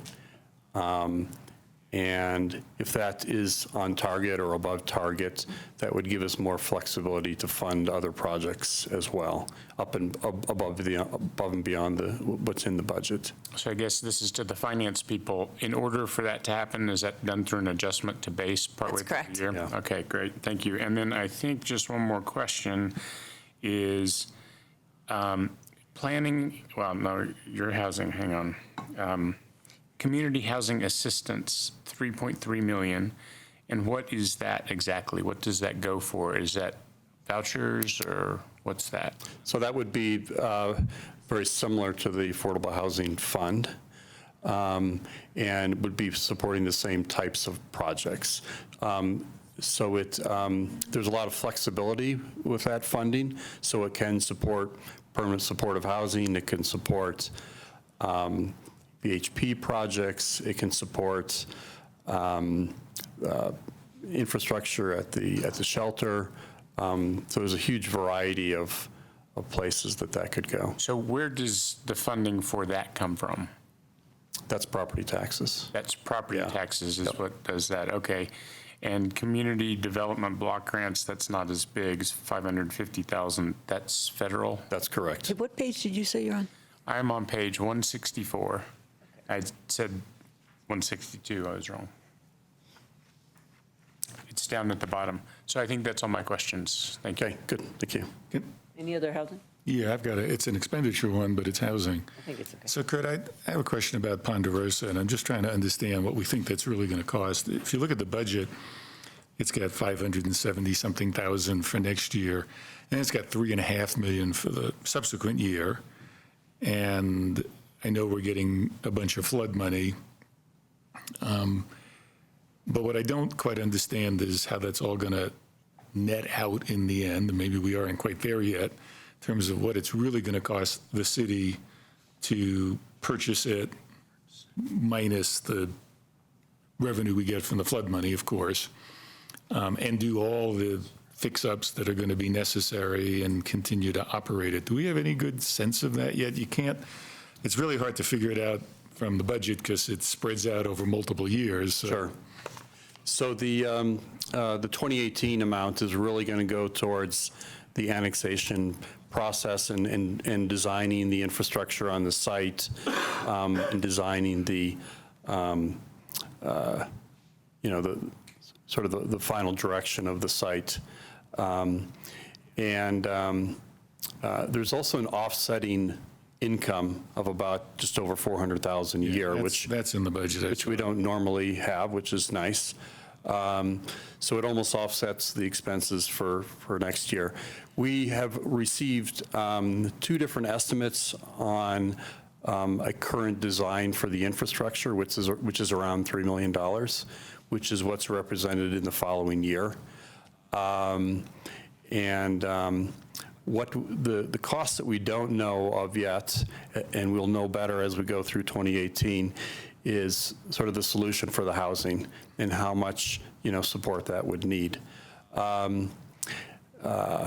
We have estimates of how much we could support that, and we believe that we will stay under our sort of our benchmarks of $70,000 to $90,000 per unit. That we would typically spend on a 100% affordable housing project. So it really depends, in working with the residents of the community as well, what those housing outcomes will look like. So first on the infrastructure, so does that include, because we've had this issue with other parks, does that include everything, roads, utilities, water, Yep. sewer, the whole That's works, correct. which probably all need to be rebuilt? That's correct. Okay. And then on the units, I mean, it's true we often subsidize units $70,000, but those are fixed in place units as opposed to what we call mobile homes, which aren't really mobile. I mean, that sounds like we're planning on replacing everything. So we, eventually, most of those homes will have to be replaced. They're in that type of condition. The other aspect that you need to remember on Ponderosa, they're currently paying $530 a month as a pad rate. So if we keep their housing costs the same, that's an income that can be used to, offset housing costs as well. So it really helps us. First of all, it's an ownership model, but it creates a sustainable income source to offset the cost of replacing the housing. So we wouldn't be covering all the cost of replacing the housing. That's pretty clear. Okay. And the last question is, I'm going to assume we're working with Boulder County. This is currently in the unincorporated county, to see, let's just put it this way, if they are interested in contributing, because this is in the unincorporated area, and they've, us annexing it is a good thing for us, and it's a good thing for them too. Obviously, it should be annexed, but have we been having discussions with them about how to make that all work out in the long run? We have. And one of the obstacles, the Worthy Cause Fund, if you'll notice when you looked at that tonight, it says it supports rental affordable housing and at-home ownership. So that's sort of a challenge for this particular project. Yeah. Okay. Thanks. Mary? Just kind of a side question from Matt's line of questioning. Since this is an annexation, the vast percentage of it that comes in as annexation has to be affordable housing. In this case, it'll be 100%. That's correct. And so, I mean, that's something to consider in the way these numbers play out as well. Absolutely. Okay. Yep. Thank you. Okay, any other housing questions? Thanks, Kurt. And that was a sidebar from revenue, so. Great. Did you have? That was it on revenue. Great. Started on revenue. Okay, well, how about Bob wants to have a question, and then we'll come back if you have more, because you have more. Okay. Go ahead. Yes, mine is more on the expense side, Jane. This is more of a headcount question. When you were walking through your presentation, you mentioned that Tracy had done some good work in open space about identifying maybe reductions in staffing or where positions could be eliminated. When you show a slide that shows an increase of heads, I think it was roughly 7 permanent and 5 fixed. Is that net? In other words, I assume that during the course of the year, positions open and close and are eliminated and are added and so on and so forth. Is that 12 net on top of our base, or is that just 12 between December 31 and January 1, but those numbers fluctuate during the course of the year? Is that question somewhat clear? I can answer that. Because I don't understand.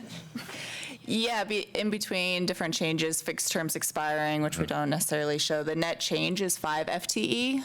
Kind of the new bodies is how we were displaying that. It was the 12, 5 being fixed term and 7 being full-time staff. But between some of the fixed terms expiring and Tracy's group and others, the net head count is 5. Do we happen to know what our overall, this is probably a really unfair question, overall head count is? I know we've got consultants, we got part-time employees, but do we have a FTE or a full-time equivalent? And this doesn't, I don't care if it's fixed or permanent. Do we have an FTE estimate across the city as of like now-ish? We do, and I am going to give you the page. Page 68 has some of that info. Is that what you wanted? Yeah. Well, I This believe is as it's- much for public. Yeah. Okay, got it. 1353. 1353. Yeah, for Okay. full-time equivalents, which includes fixed term and standard employees. It doesn't convert our non-standard hours into full-time equivalents. Great. Okay, thanks, Katie.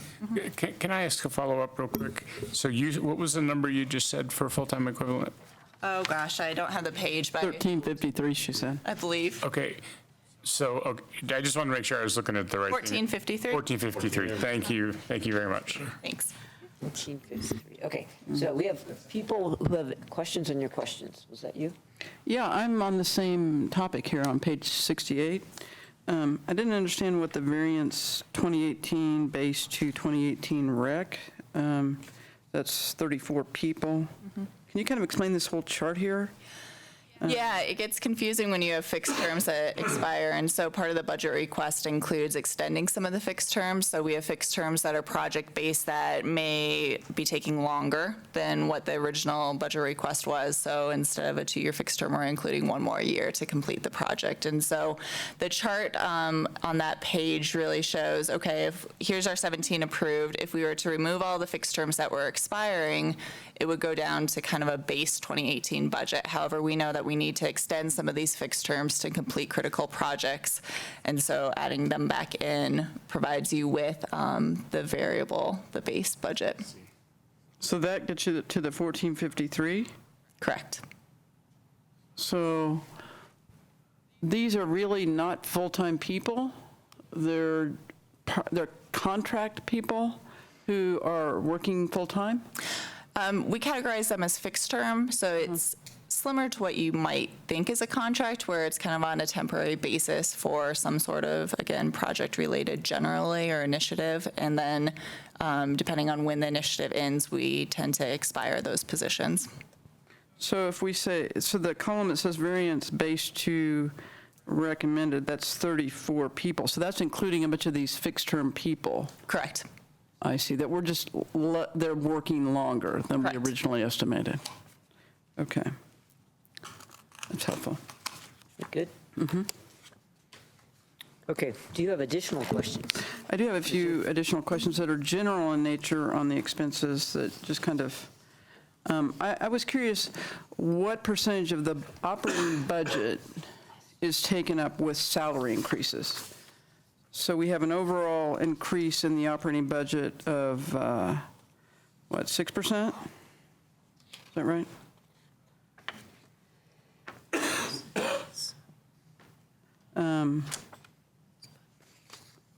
Okay. What percentage comes, because we passed this, salary increases? What percentage of the overall operating fund increase is coming from salary increases? So you're not increasing programs or anything like that, you're just getting it through the salary increases? Well, we know that our salary increase amount that we put in was 3%, but I don't have what percentage of the total operating that would equate to. And salaries generally around 70 to 75% of operating costs. So Can you come back with that? It'd be nice to know that. Yeah. Yep. And then I had another question about, we talked about declining revenues for construction and business use.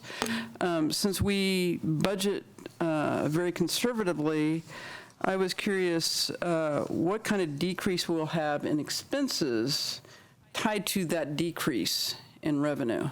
So I assume there could be some headcount that might not be necessary anymore since we're not processing all those permits and things like that. So what kind of decrease in revenue or in expense will be associated with that decrease in revenue? Mo can answer, and I also know that the actual activity hasn't necessarily declined. It's largely based upon the assessed value of the permits that we're seeing, but she can speak a little bit more clearly to that. Ditto, I think that's right on the head. So because activity levels continue, back to what I said earlier, they're still at the 2015, 2014 levels. We're not proposing to reduce staffing at this time. And it's important to point out that about 20% of what's planning and development services staffing is fixed term. So recognizing the volatile nature of the work, as well as some of the one-time investments we're making, we're in the process of changing out our technology that supports our development tracking and mapping programs and services. That go live implementation date is next April. So a number of our fixed term staff are all about getting that system up and ready for our customers to use that. We adjust staffing in P&DS as activity levels drop and rise. So there have been changes over time, and I can certainly provide you with more than a 10-year history of how those FTEs have fluctuated over time. So are you saying that when we implement that system, then some of those fixed-term people will That's what we go away? And So would that be shown in these numbers? Won't be shown in 2018 because, again, implementation is in 2018, but beyond that, we'll expect some changes. And again, in addition to programs, there's also changes in FTE that correspond to activity levels. So again, I can provide that information as part of the first reading information that just shows you the history of P&DS staffing over time and how that's varied. Okay. Okay. Thank you. Provoked others. Aaron and then Sam. Actually, well, no, I had a question on a different topic, if you're on this one. This is on this one, yeah. So I'm on page 164. This is the budget for planning specifically. And so I see development review is going down by 2.5 FTE headcount for 2018. Is that partly the response to that? That's fine. Yeah, whoever. You've got your budget. Jim Robertson, Director, Planning, Housing, and Sustainability.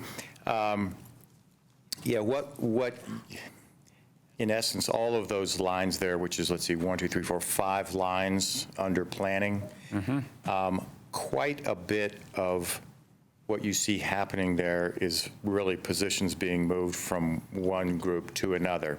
For example, development review, which you see going down, we moved a position that previously was identified in development review into the urban design function, which you have seen jump up. That's part of our city design team, and that was actually a move to bring that person over there as part of the Design Excellence Initiative. So much of what you see, you can see that the development review decrease almost nets out with the urban design increase, because that was just moving a position from one work group to another. I do see that. I also see that the budget for planning goes down by about $750,000. So there must be some actual savings there. Yes. What you're also seeing here is that, I was just out in the hall getting clarification on this, so I'm glad I got that. This is, the budget here includes not only FTEs, but actually money that was appropriated for 2017 for some consulting services associated with Alpine Balsam in the civic area. We actually ended up not spending that in 2017, and we're carrying it over, and we'll be applying it to the Alpine Balsam area planning in 2018, as well as the continued work in the East Bookend planning. You may remember when we talked about in the community culture and safety, the capital improvement tax renewal, there were questions about East Bookend planning, and I remember some of you asked, do we have funding to do that East Bookend planning, even if it's not included in the CITR? And the answer to that was yes, and that's what you see here as well. Very good. As long as we have you up here, I was going to look under climate and sustainability. Hey, Sam, real quick. Can I just ask, then if this money's rolling over, that means it's not part of the 2018 budget, or is it? It is not. You will see it during the first adjustment to base. Right. Okay, so what's going to happen then, we're going to approve this budget, but then at some point later, there'll be these plugs that'll come in, which will be these rollovers from 2017. Correct. So the overall budget will then go up. Okay, thanks, Sam. Sure. And then climate and sustainability here. I just was curious, there's customer service and there's climate and energy. And I think I understand zero waste. Could you talk a little bit about what is division management support and customer service, and then what is the bulk of the climate and energy expenditure? This is where, maybe Joanna Paradiso is going to help out here. Hi, Joanna Paradiso, Financial Analyst supporting Planning and Public Works Development. So what you're seeing under Division Management Support and Customer Service, it's the director's support as well as the communications staff. And then under Climate and Energy, it's personnel and also non-personnel dollars related to climate and energy initiatives.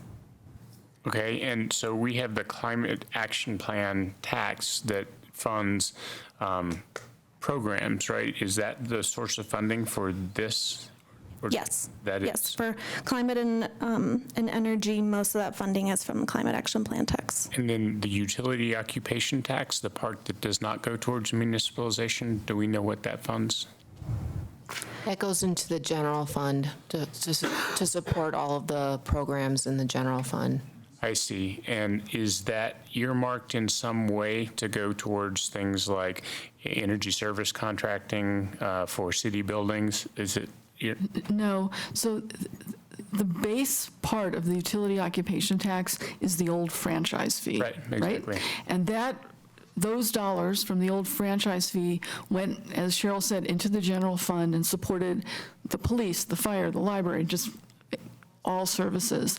The increment on top of it that's for municipalization, goes 100% to municipalization. The rest goes to the general fund. Okay, that's clear. Thank you. Any other questions for these guys? Okay, cool. Aaron has a question, and I know you have more. So I had a process question. So are we only asking clarifying questions tonight, or are we giving any feedback, or is that waiting for first reading? It would help us quite a bit if we could get feedback tonight, because there's only 2 weeks between first and second reading, and we'd have to really scramble to make a lot of changes in between those two if you wanted changes. So we'd very much like to hear anything that you would like to see change in this proposal. Thanks. All right, great. Well, I'll wait for questions to be over to. Oh, okay. I did not realize we were doing that. Okay. Well, then we might want to speed up the questioning part, but we should get all the questions answered that we want.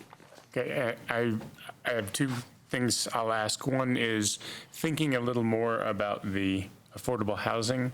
I am going to be interested in like how many projects and square footage produces the 9 million, and what projects we expect and how much square footage would produce the 770. So that's one thing that's not for tonight. I just wanted to reiterate that. The one other thing that I have, and my questioning is about parks and rec. So I will get there.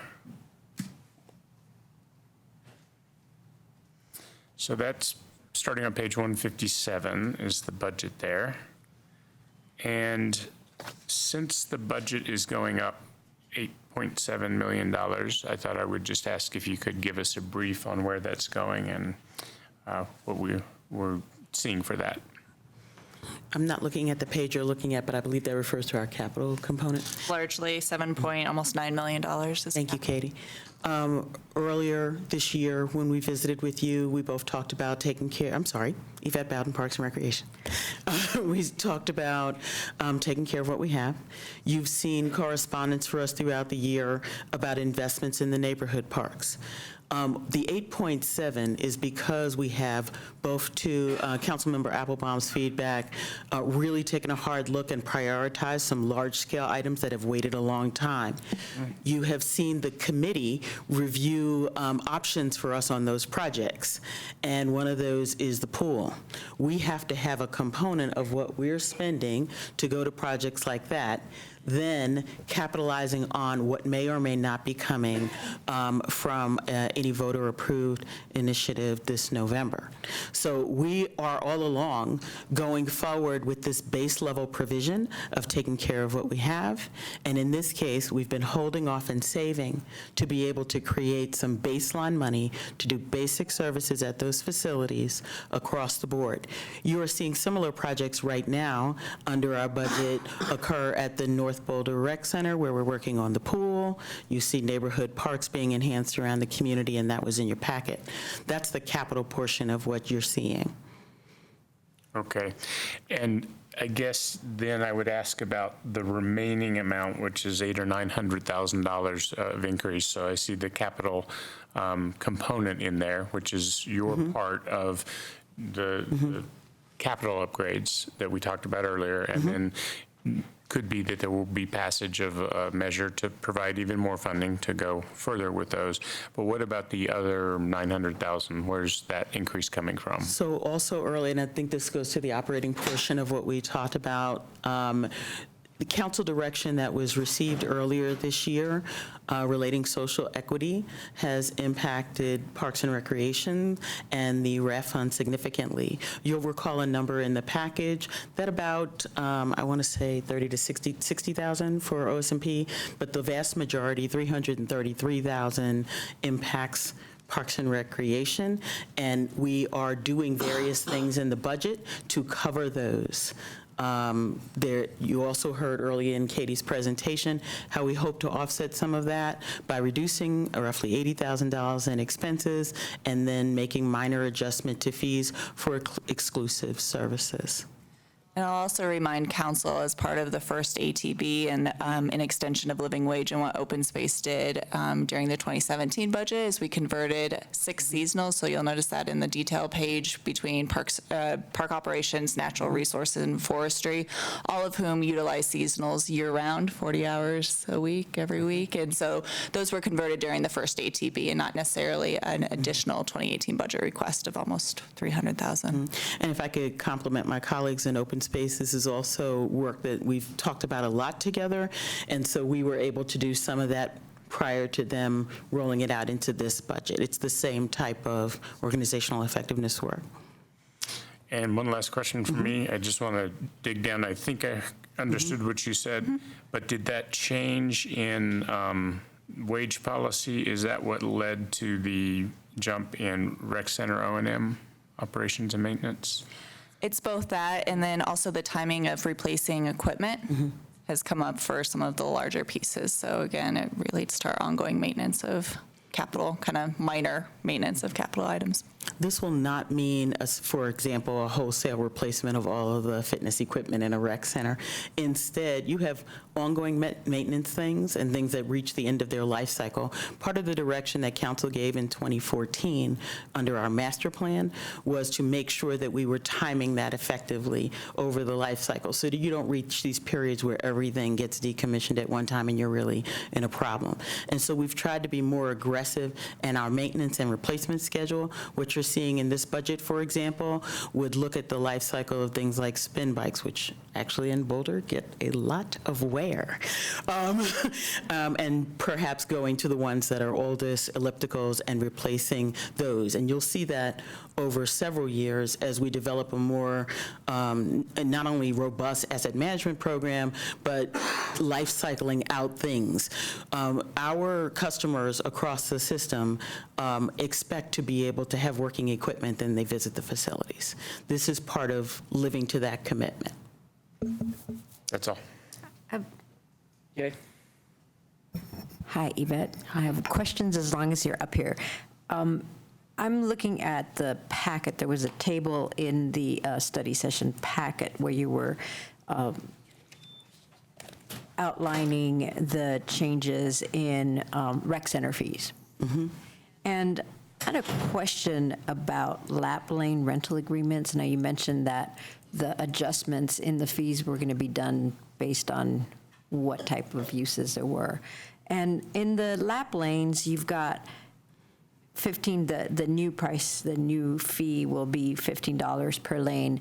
And does that not change based on the number of people in the lane that's being rented?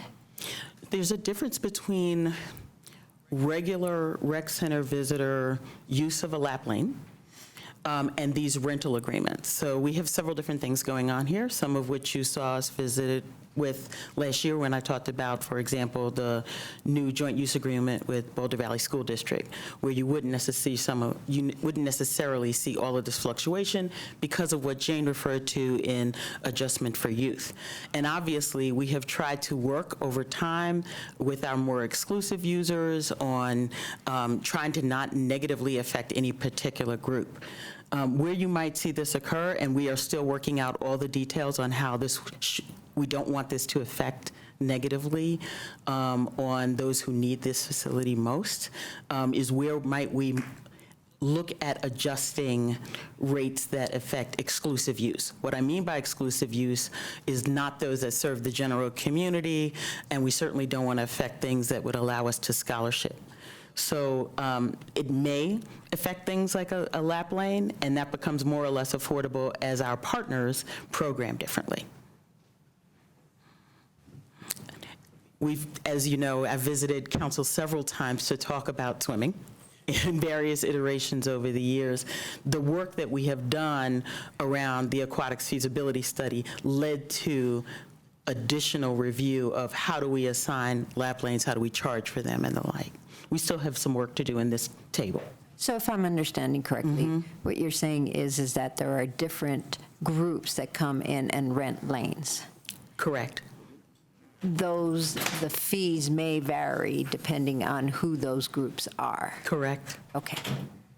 And that was both not only council's direction, but a great deal of work and credit goes to PRAB for their review and thoughtfulness as we reviewed this, and all the stakeholders who also participated in our analysis. So this $15 per lane that we're seeing is sort of a average, perhaps? Yes. Okay. That's probably a fair way to say that. Thank you. Still has a lot of iteration. Any other Parks and Recs questions? Okay, Thank you. Yvette. So I know Jan has more and you have one. Brent, right? Comment, right? Comment, Oh, just when we get okay. feedback. As soon as you finish your questions, we're going to go to comments. Okay.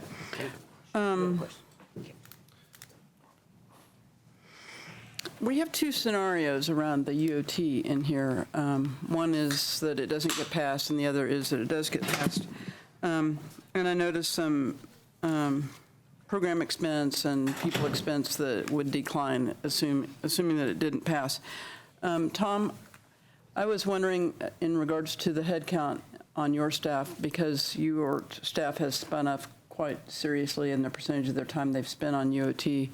Would you see any changes in your head count if the UOT does not pass? No. We have one fixed-term FTE paralegal. We've never increased our staff to handle it, so we wouldn't expect to decrease it to not. We just have people working harder. So, I mean, how did you cover the things that they used to do when they weren't spending so much time on the utility occupation? They do those too. I'm sorry? They do those too.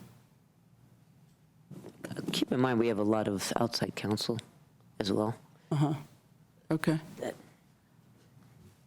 So they were basically doing two jobs? To some extent, yeah. Remember, when we started this, it was supposed to be the major focus, and it was the only thing we were doing, and over the years, it's sort of added on. And lawyers just tend to work more hours. They're paid salary, and they cover what they need to cover, and they have a professional responsibility to do that. But Suzanne is right. A lot of the heavy lifting is done by outside counsel. Uh-huh. Okay, thank you. I've got a question, Maureen, where would I find the budget for road repair? Is that you?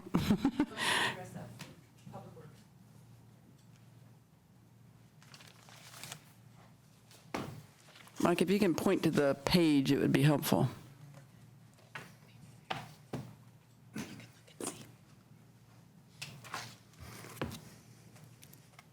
So expenses related to the street repair is out of the transportation division.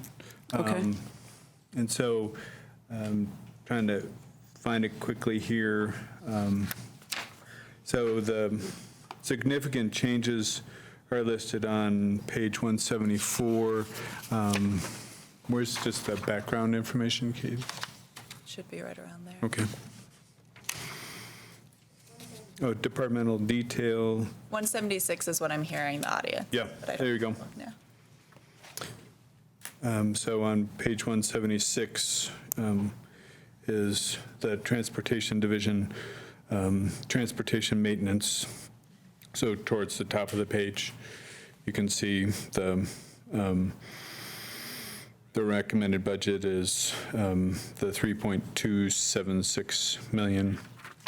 So that's basically flat from the previous year?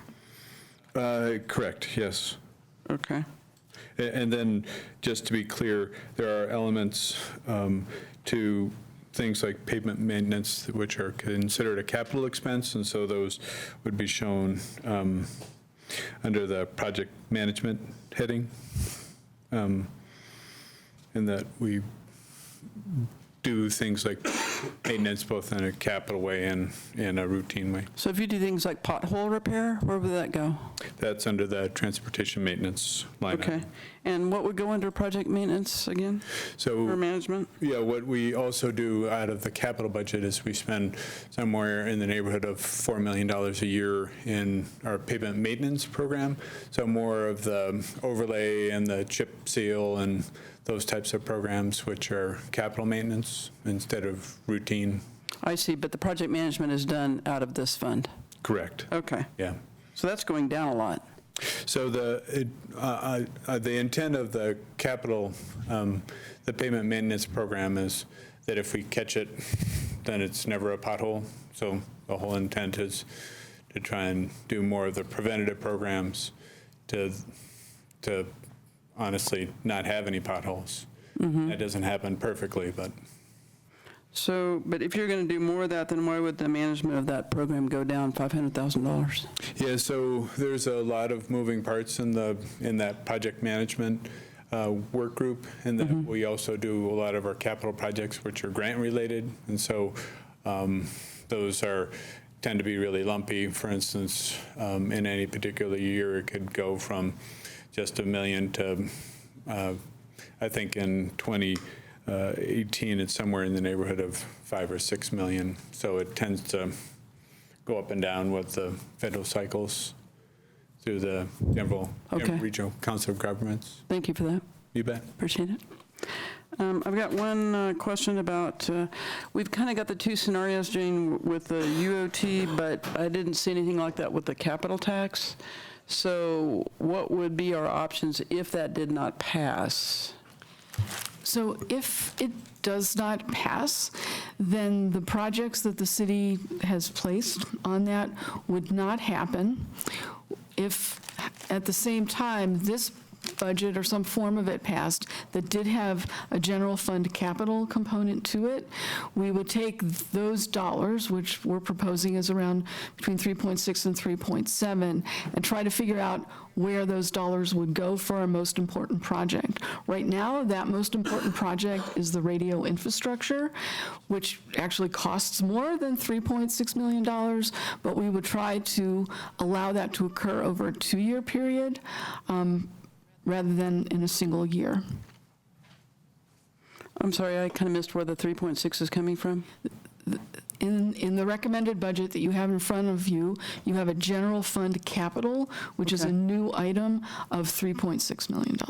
Okay, and you have nothing itemized into that now? That's kind of a bucket that you're waiting to see what happens with the capital tax? Yes, we are, but I tried in my oral presentation to indicate some items that were near the top of the list. 2 rescue vehicles for the police department, library bathrooms, which is one of the things that we had talked about before, possibly more conversion of the HOP buses. Civic area bathrooms would be another one, railroad quiet zone. So we have a long list of items that could be considered there. And that's in the SIP?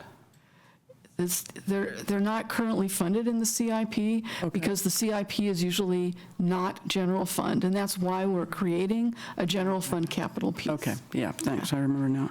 Can I just ask a question? Yeah. So if 2M&N pass, then this list of projects that you're talking about, you'll come back to us with. If it doesn't, then it's going to radio infrastructure. Yes. Okay.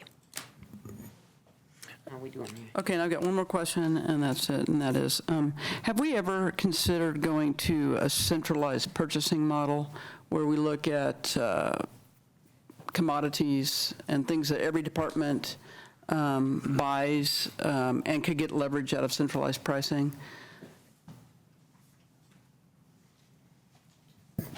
I think historically at the city, they've used the decentralized model. It definitely is something we're starting work in some areas on, like for instance, print services. We're looking at all of the different printer contracts we have throughout the city and trying to centralize with one vendor with standard maintenance and all of that. So We haven't necessarily looked at a centralized purchasing, but we are starting to look at centralizing some of our big contracts for some of our commodities that we purchase. And this is a project that the printer services one that was started as a pilot project to see how good we can do around centralized purchasing, brought to us by Julia Richmond, our Innovation and Analytics Officer. So we're trying it as a pilot, and we're hopeful that we can continue to move in a good direction. Okay, thank you. Okay, so we have Bob, Sam, and then Mary. Jane, you said earlier in your presentation that one of your regrets, I guess, on this budget is that we're not maybe funding human services to the extent you'd like. There's a few $100,000 more that you could find good homes for. So if we were to agree with you that we need to fund human services up to the level that you wish we could, where would you take that money? As you look across all the priorities and say, geez, if council really wants to move the amount that you're talking about into human services, where would you take that money from? So what I would really like to do is wait until November 9th and find that, in fact, there would be a positive outcome on the capital tax, and that's where I would take it from. But if there's not a positive outcome on the capital tax, that wouldn't be a good spot to take it from. So reserves would have to be that location. So there's no other budgeted expenditures that you would cut for the sake of the human services? No. If council felt strongly about that. Right, no. Unless, if council were to say, we want to keep reserves high, we want to keep the capital, find another $200,000 somewhere in the budget, then we would try to find it somewhere in the budget, but I'm not making that recommendation to you right now. Can I just ask, when you say take it from the capital tax, how could we fund human services from the capital tax? I was talking too quickly, and I wasn't talking accurately. The two places that you could say don't take it from is don't take it from the reserves and don't take it from the new general fund capital plan fund of $3.6 million. So that would be a go-to place, but you might say, I don't want you to take it from there, and then we'd have to find it somewhere else in the budget. Okay, so you mean if the capital tax measure passes, you'd feel more comfortable reducing the allocation to the capital tax fund that you're Yes. Understood. Thank you. Sam. Well, I was looking around for opportunities in the budget where we might find such a thing. And so I just had one more question about a few. I was particularly looking at things that have gone up. That's why I've asked some of the questions I have, because I was looking, as were you, for other rebudgeting opportunities. So with that, I would like to ask Mike Sweeney to come up just one more time. Sorry about that. I should have caught this when you were here last time. You're having to leave your comfortable seat a lot. But exercise. So I'm just looking here on packet page 178, and there were three line items that I was going to ask about. One is the increase in facilities operation and maintenance projects under 300,000. The other was facilities maintenance projects above 3,000. And then the last was equipment replacement non-fleet, and that's gone up by almost 700,000. So what are those for? And We believe this is a question best served for Joe Castro. For Joe Castro. Sure. Sorry about that. No problem. He'll go back to his comfy seat. 176, sorry. I was like, I don't Down see here at the it. bottom. So maybe I said the page wrong. 176, down near the bottom, under support services. Joe Castro, Facilities and Fleet Manager. So I'm trying to find the line item. So equipment replacement non-fleet. Yeah, and the two above that. It's down near the bottom of the support services listing. You find it? Okay, so under the, so in the line item for equipment replacement non-fleet, that's, the fleet replacement fund is more of a reserve fund for departments to contribute to as equipment is come overdue for replacement. And what that shows is just an increase in the number and types of equipment that are going to have to be replaced next year.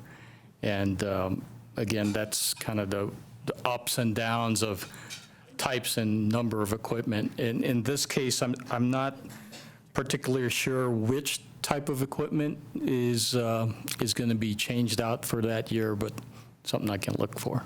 Yeah, I'd love to hear about that. Right.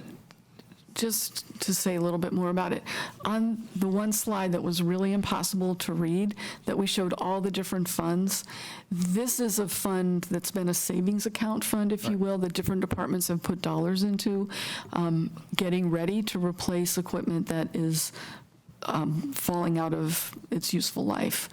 And so taking dollars from this savings account that different departments have put money into to fund human services would be sort of violating the fund structure. So we would need to find dollars in the general fund. Oh, is this, I'm sorry. This isn't a general fund. Are any of these under support services general fund? I don't know which ones are and which ones aren't. It's a combination. The majority of it is general fund, but it also services transportation and utilities functions that occupy general fund facilities, and also Parks and Rec contributes to this fund. So it's a mixed fund. Again, the majority is general fund, but again, it's a savings account that we dip into to pay for equipment replacements. Got it. And the two lines above the facility major and minor maintenance? Yes, that's also an increase in just operating cost for, mostly some of it is living wage impacts on our janitorial. And then the major maintenance facility projects, that's an increase in our CIP funding for our backlog maintenance. Okay, thank you. Before you sit down, you mentioned the custodial services, and I believe you had mentioned that in 2018, the recreation center and library custodians were going in-house. Did I hear that correctly? Yes, I was mistaken about the recreation centers. They haven't gone in-house yet, but the library services has. In 2018, or already has? Or already has, the library has. Okay, and there's a plan for the recreation? Not in this budget cycle. Okay, okay. All right, that was my question. Okay. Thank you. Okay, we ready for comments? I had another question. Okay, one more question. I guess. Sorry. Question in the comments. You're up next. And this question is under communications, I believe. So in the study session packet, under accessible and connected community, it talks about utilizing digital engagement tools. And then when I look at the recommended budget under communications, what I see under web content and social media are FTEs. So I would just like some clarification on, is it tools or is it personnel? And if it's tools, where would I find that allocation? Patrick Von Kaiserling, Communication Director. The digital content tool is an outsourced vendor-provided software that links with our website. We used to have MindMixer a couple years ago to test that. It allows us to put projects online, get feedback, input from the community as a second way to engage the community. And so we are currently exploring different options for new tools for 2018 if this would pass. Okay, so is there a separate budget for tools? And because what I'm seeing is the web content. I'm seeing FTEs in the budget, but not. The budget's listed on page 21 under the city manager's budget recommendations. You'll see the community engagement manager, new standard position, plus $50K for operating costs, and that 50K would be the initial operating cost that Patrick's talking about, exploring a different system. Oh, so that's the tool. It would be a tool that would be used by engagement staff Okay, and okay. existing staff. Okay, so it's $50,000 for the Correct. tool. Okay, great, thank you. I think Aaron's next. Yeah, so I guess I had one final question that then leads into some feedback. So, Jane, did you have a response at all to the dairy's request for additional funding that we've gotten from them? Yeah, I do. Okay. So, the dairy executive director came to speak to me about 2.5 weeks ago with a request for additional, for new funding of $250,000 a year ongoing, which means every year from now on. When I spoke with him, I let him know that we actually don't have that kind of dollars in the budget, and I tried to learn more about their situation. So what I learned is that in 2016, they received a number of donations and grants that moved them from an SCFD fund of Tier 3 to Tier 2. And so not only did they get extra money, but they also got SCFD money, so they got extra donations and extra SCFD money. As they look forward to 2018, not only are they not receiving those restricted one-time donations, they now, because they aren't receiving those, are moving from SCFD Tier 2 back down to Tier 3, which means that they have a reduction of those one-time funds as well as the SCFD Tier 2 amount. What probably should have happened as they planned their budget forward is that they should have viewed the SCFD funding as one-time dollars as opposed to ongoing dollars, but they didn't. And so now they're coming to the city to request that the city cover that shortfall. The community cultural plan that we adopted in 2015 would say that this is contrary to the community cultural plan. The community cultural plan says that the way that we should be supporting nonprofits is through competitive operational grants that are provided to a variety of organizations.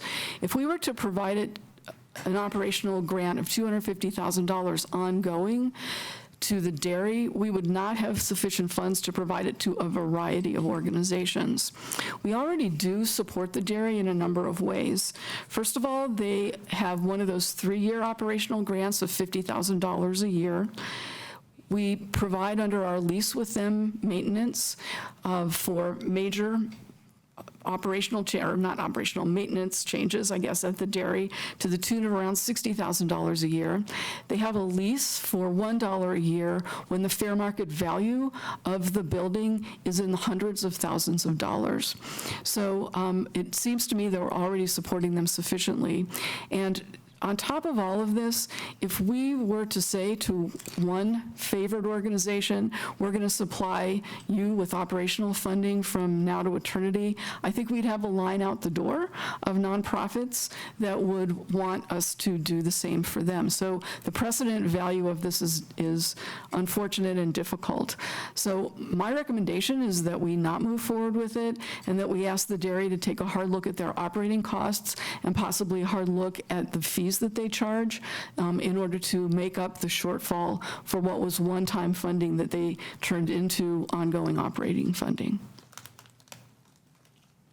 That answers that question. Could you be more clear? Yeah.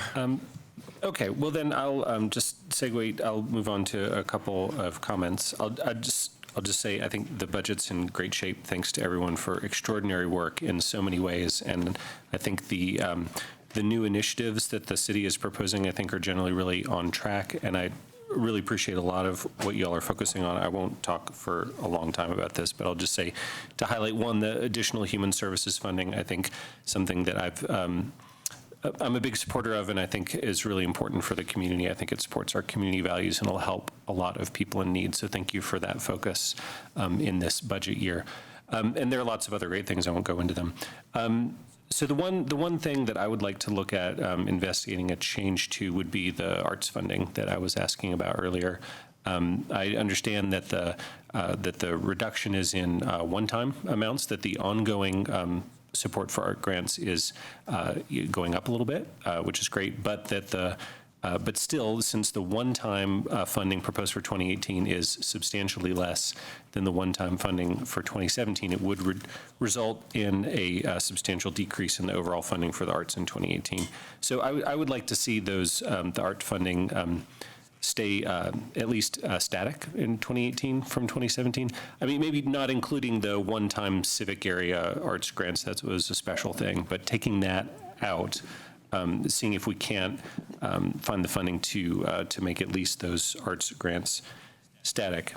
And then I will just say, Jane, despite your very clear recommendation on the Dairy Center, I'm the City Council representative on the Dairy Board.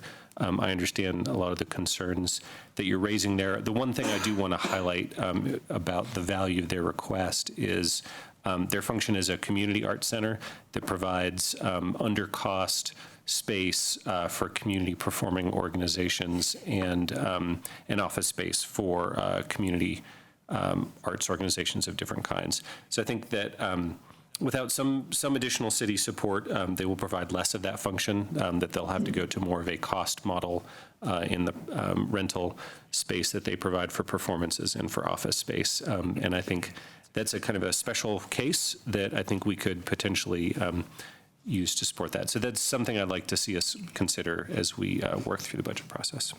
And that's it. So just in terms of our process,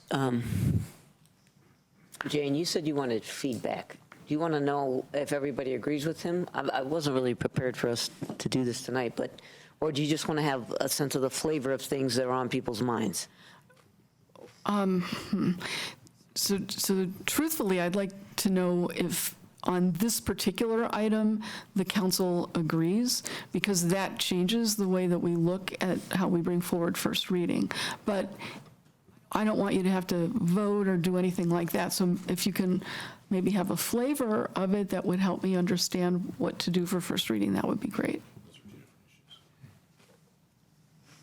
Which are two different issues? It's two different. Oh, Oh, yeah. yeah, you did it. They are distinct. Okay. So which, Jane, do you? The dairy one is one that really is an issue, I guess I have to say. And if council wants ongoing funding in that manner, I really need to know about it. Sam and Mary, are you guys speaking to this question? Mary and then Sam. I just wanted to say that I agree with Aaron and his concern about how the dairy provides community space and office space and performance space, and it's a very, very important contributor to culture and arts in our community. However, I think that the situation that we're all in here is that we've heard some community members asking for increase in ongoing funding to the dairy, which is kind of contrary to the recommendations of the Public Participation Working Group, where it's one organization that is bringing forth a concern and wanting some support, which I totally appreciate and would love to be able to provide that money. But it is contrary to the culture that we're trying to create moving forward in terms of making sure that we hear all the voices and that everyone is considered in fairly. So I would love to be able to do that and to change the budget, but there's a culture shift that we're trying to create here in terms of how we do our public participation. And in this case, it seems to me that it's been one organization with lots of emails, and for us to change the budget due to that kind of sends a message that we haven't heard what the Public Participation Working Group said to us. Can I ask a question about that? Which is, has the Arts Commission weighed in on this kind of question about ongoing funding subsidy issue, the conundrum that it would create in the dairy in particular?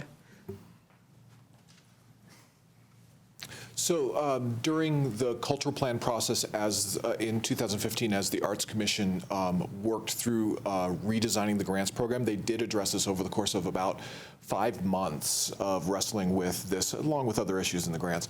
And they came out with a clear recommendation that the former way that we were doing business in subsidies for the dairy as well as the Boulder Museum of Contemporary Art was not transparent.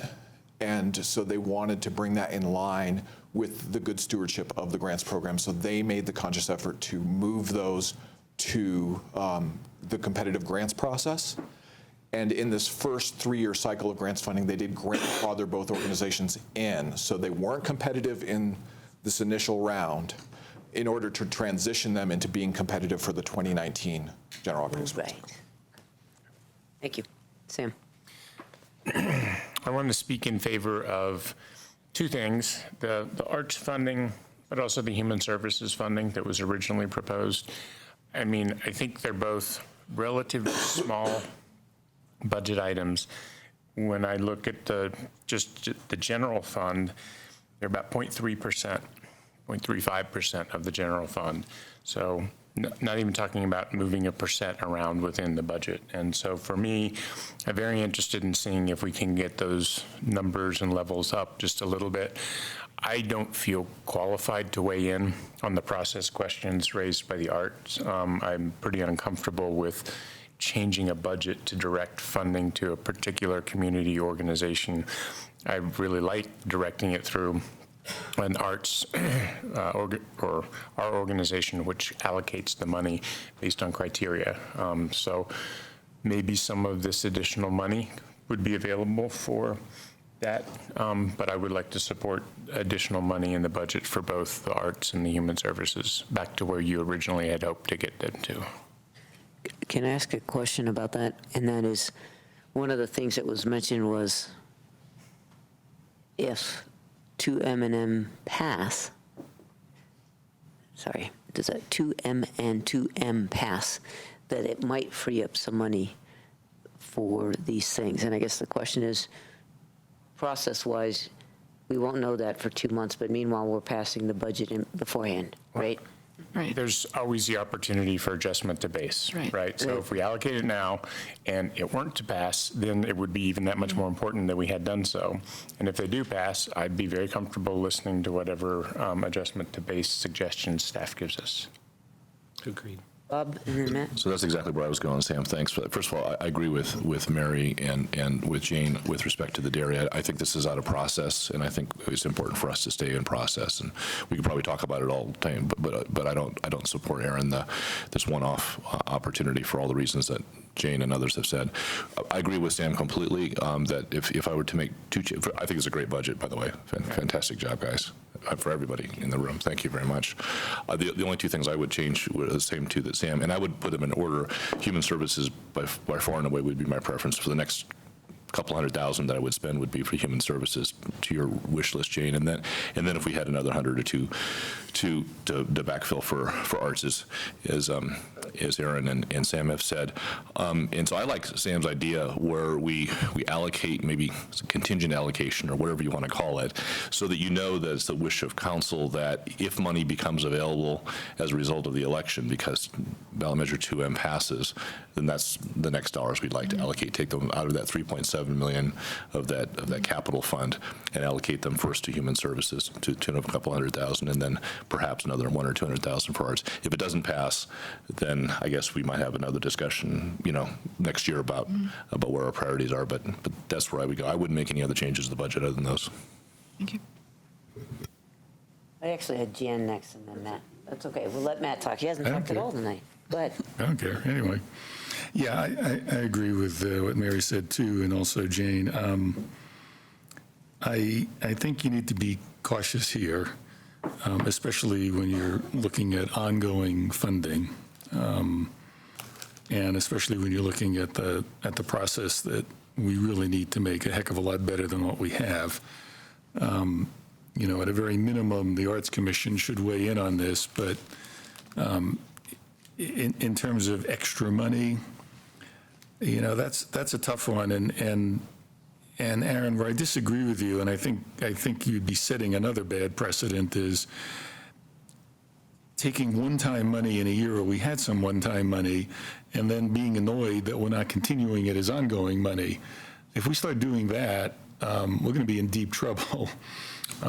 Because I'm not annoyed, I'm just proposing something different. Yeah, well, that's just not the way the system works or should work. When somebody gets one-time money, that's great, and they should treat it as one-time money. And sometimes we have more revenues than we expect, and it's wonderful that we can do that.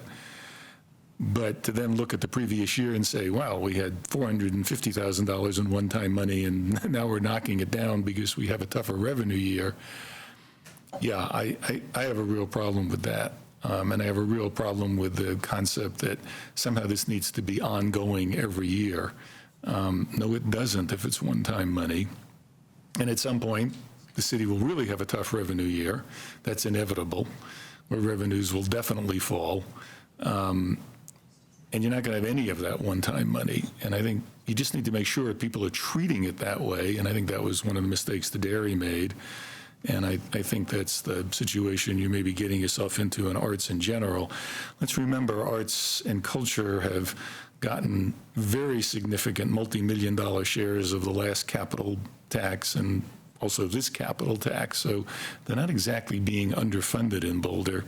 But I think that's something to be looked at. Just two other thoughts. On human services, I could see the 200,000. I would do it in a way that nobody else will agree with. I would take the 200,000 from the homelessness effort. There's a lot of work that needs to be done in homelessness, no question, and the improvements to the basically tracking people and getting them into the system are fabulous. But I think some of the other funding is not where we really should be going. So I think we have $200,000. We just need to change where we spend it.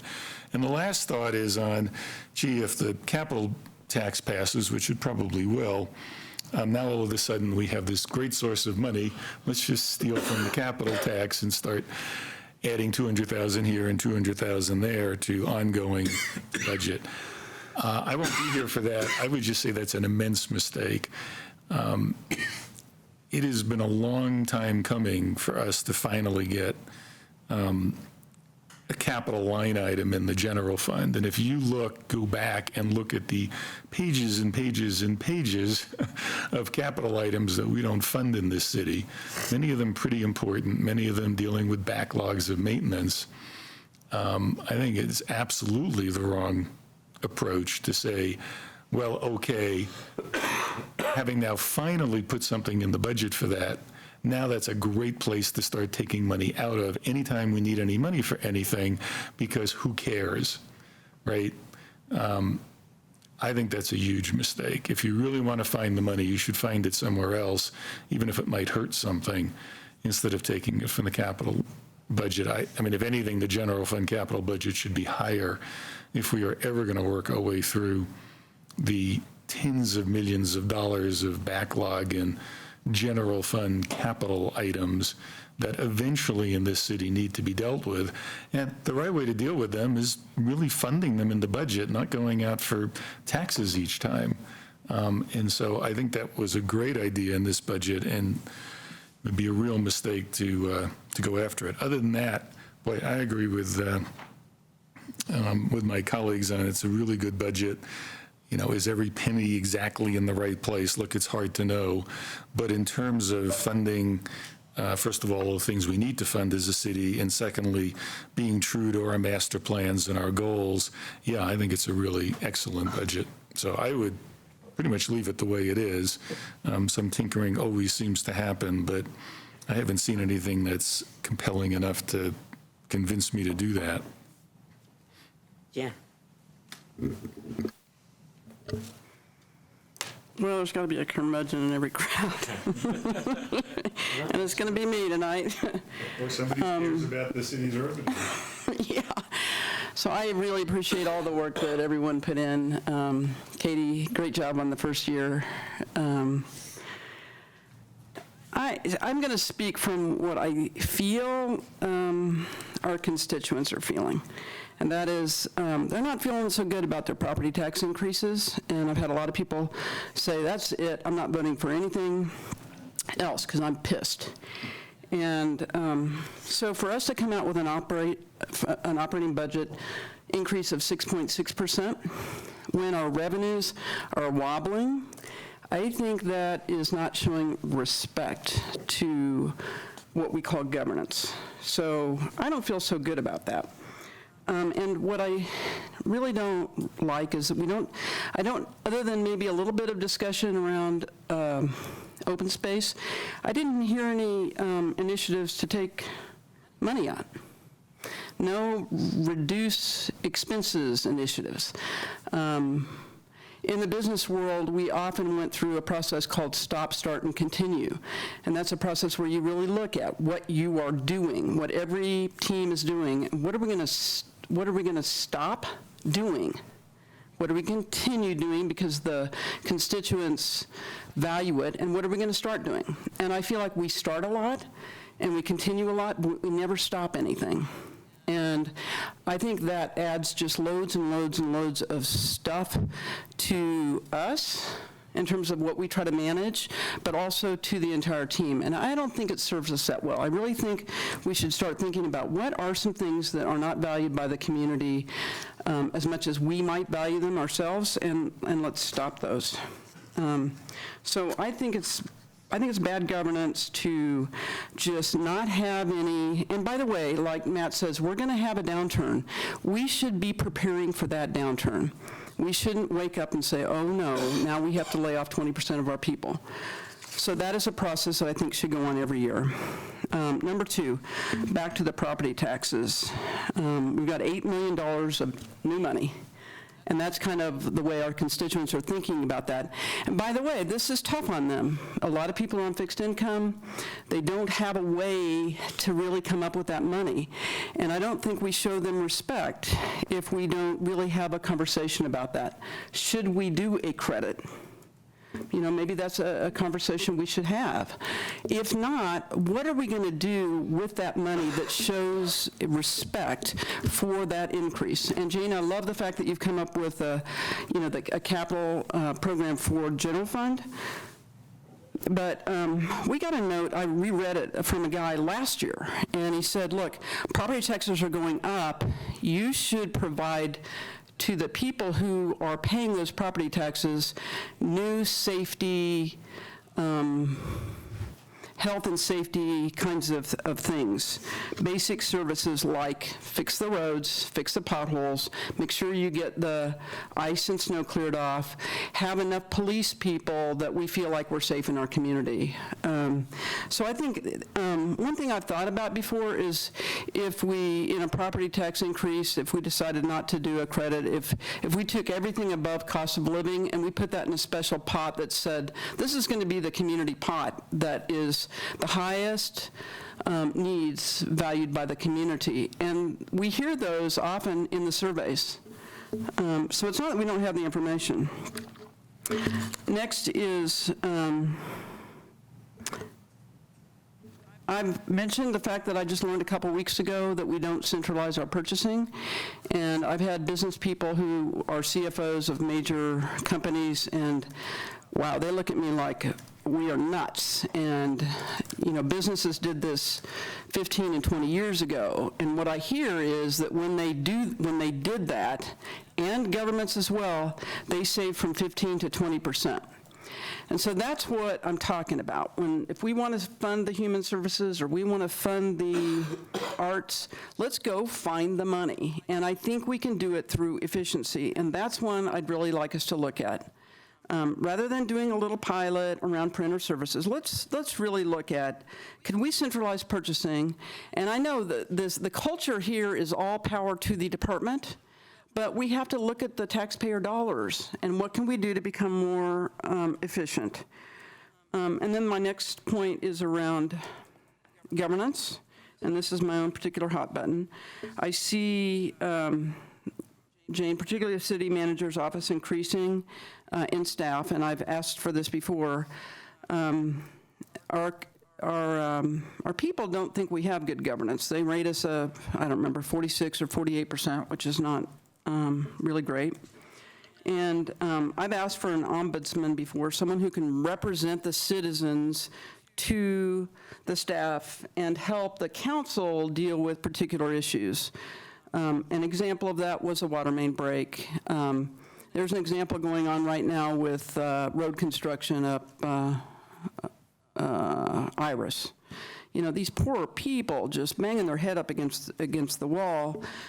So we need something that, some process, some people who can help counsel, because we're supposed to be responsible to our citizens. And I struggle sometimes in trying to follow up with them and show them that we are listening and we are acting on what the feedback they're giving us. So I'm really going to ask again, can we not find room in the budget for an ombudsman? Someone who can help counsel, represent the needs of our community, and work problems through the process. So that's something I'd like us to consider before it comes back for first review.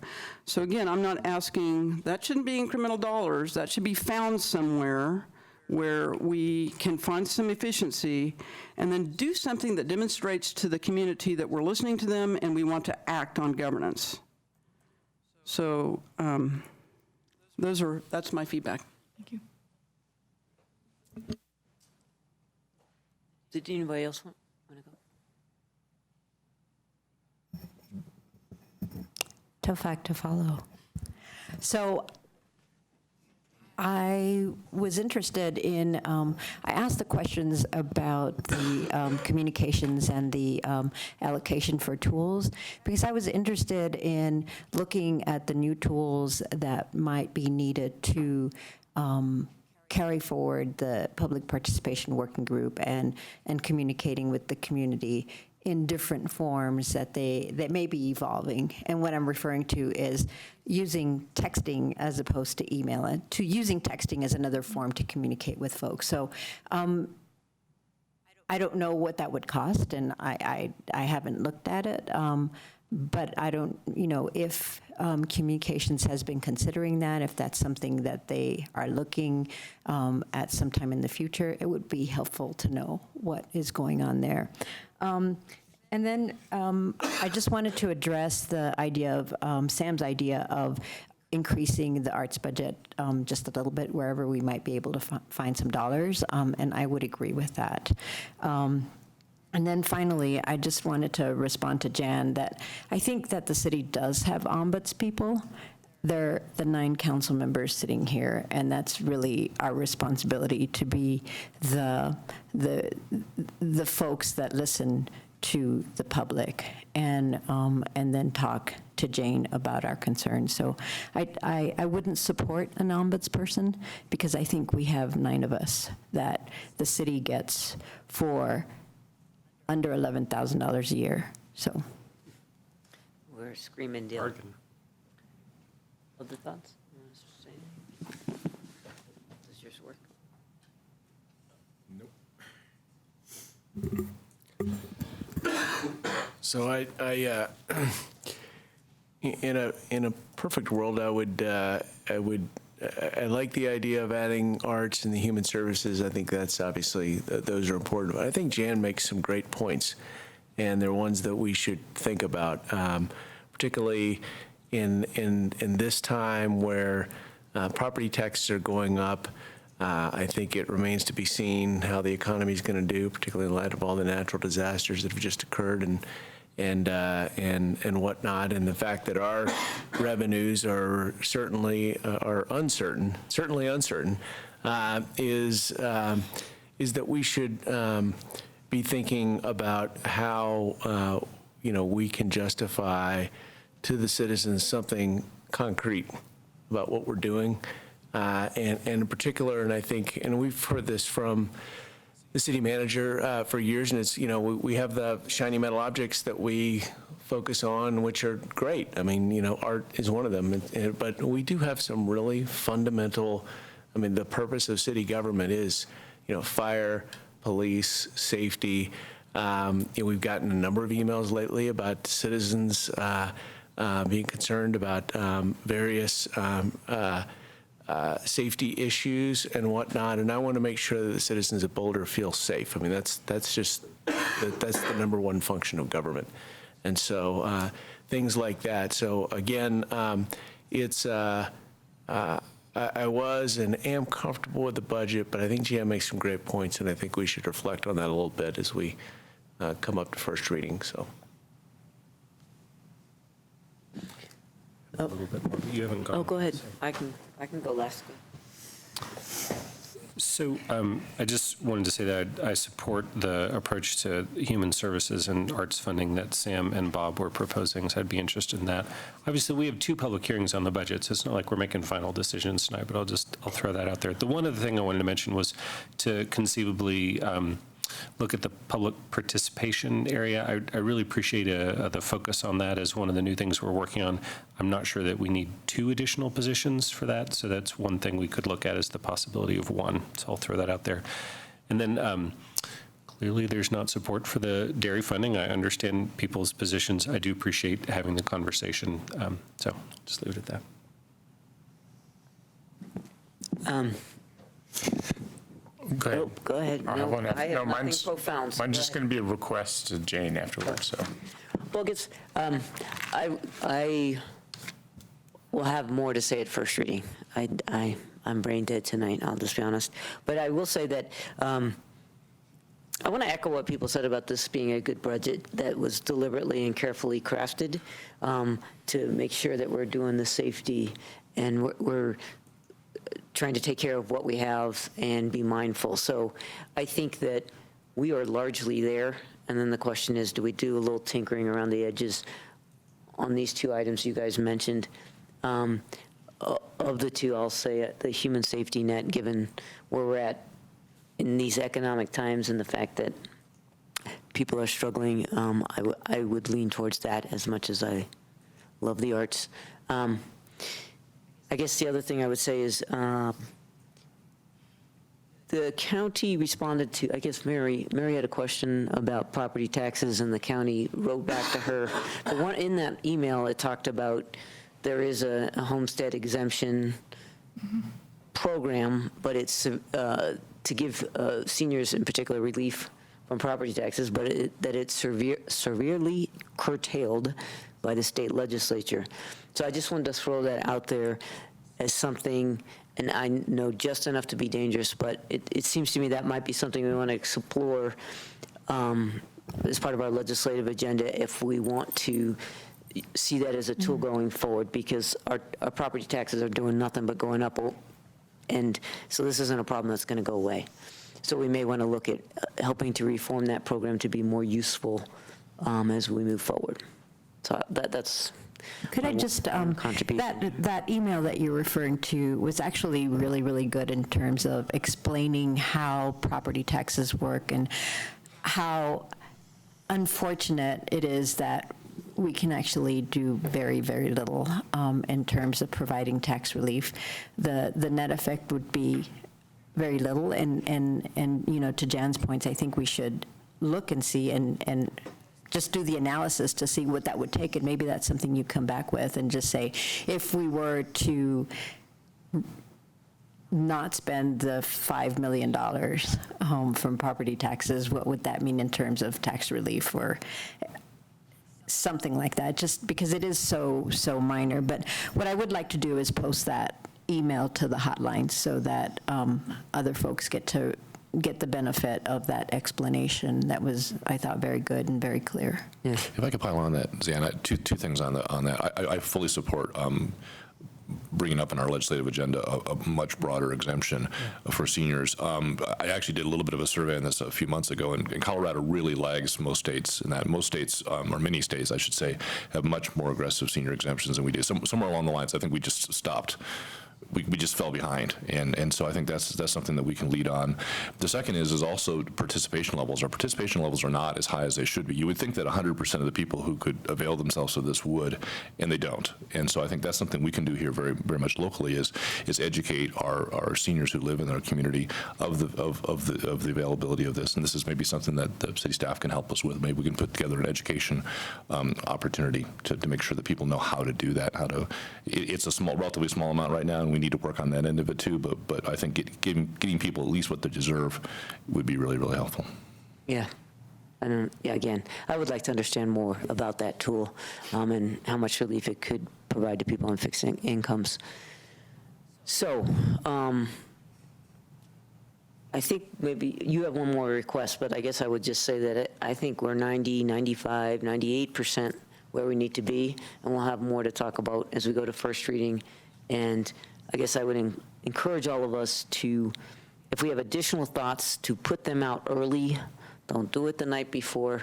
Thank you. I'd say that to the public too, out there. To the extent that you have ideas of things to explore, don't do them the night before a council meeting. Do them in the coming week or two so that they can have time to be examined.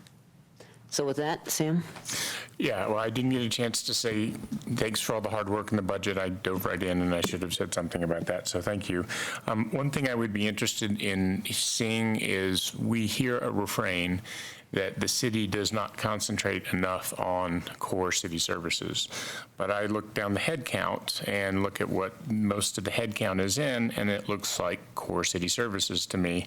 So I was wondering if we could maybe have some kind of summary of what our administrative overhead is versus the people who are out doing the work in the departments. But there's a lot of people in departments like, Public Works, 333 people. I bet many of those are out doing things in the public, and those who aren't are planning or coordinating those folks. So anyhow, a summary of, Jane, what you consider core services that cities need to do and how many headcount we have there, and then what fraction of that headcount is administrative, would give us some quantitative starting point for a discussion like that. I quickly totted up something like 1,100 people and what I would consider core services out of the 1,400. So I think we should at least explain publicly what we are doing around what I consider to be core city services. And just to add to that a little bit is the city does have an app that has the pothole fixing report, and I believe the policy is to fix any reported pothole within 24 hours. 24 hours. So I think we also, to Sam's point, need to make that more public so that people are aware that all they have to do is report a pothole and it gets fixed within 24 hours. So. I think that would be helpful. I think the next version of the app, it'll fix the pothole for you. Yeah, that would be great. The version 2. Actually, it'll be virtual reality, and you won't see the pothole anymore.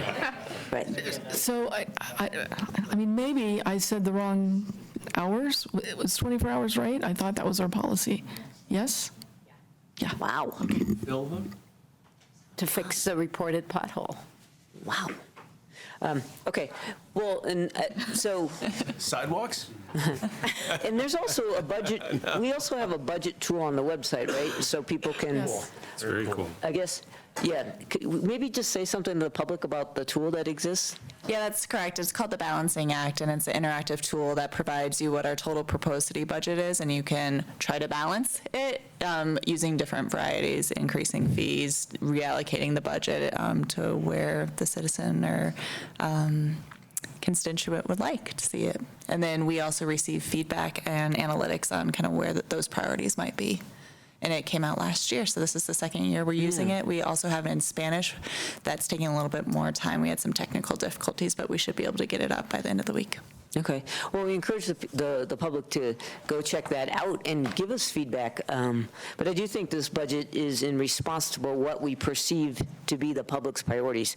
So would love to hear feedback if that's not the case. And with that, shall we call it a wrap? Okay, thank you very much. Thank you. Thank you. Thank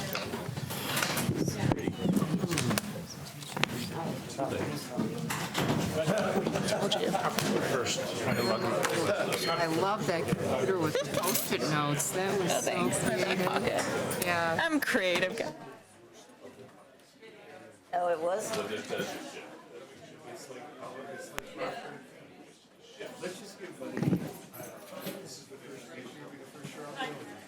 I'm impressed by what you did. I think actually printing it out is actually not a bad idea because it's so hard to get your I cannot do number hands on. I have some printed out.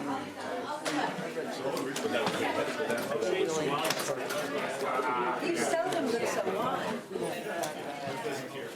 We're going to add.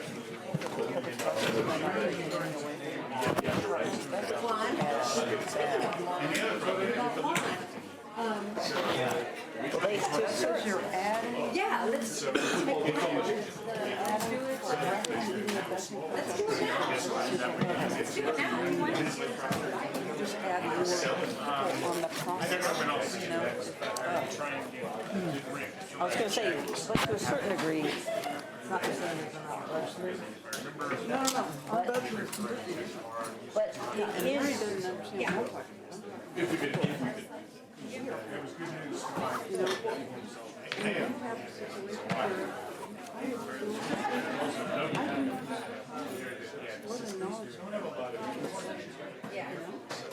Yeah.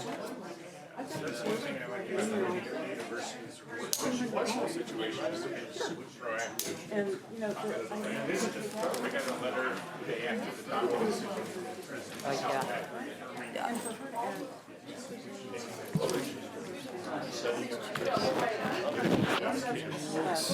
we are accountable for privilege or wealth. Think about it. Terrible.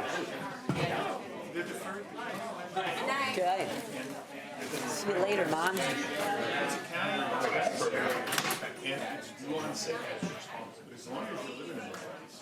You can just keep deferring and deferring and deferring the work. It's actually pretty good. Each year it changes. Man, all of a sudden, you know, like when the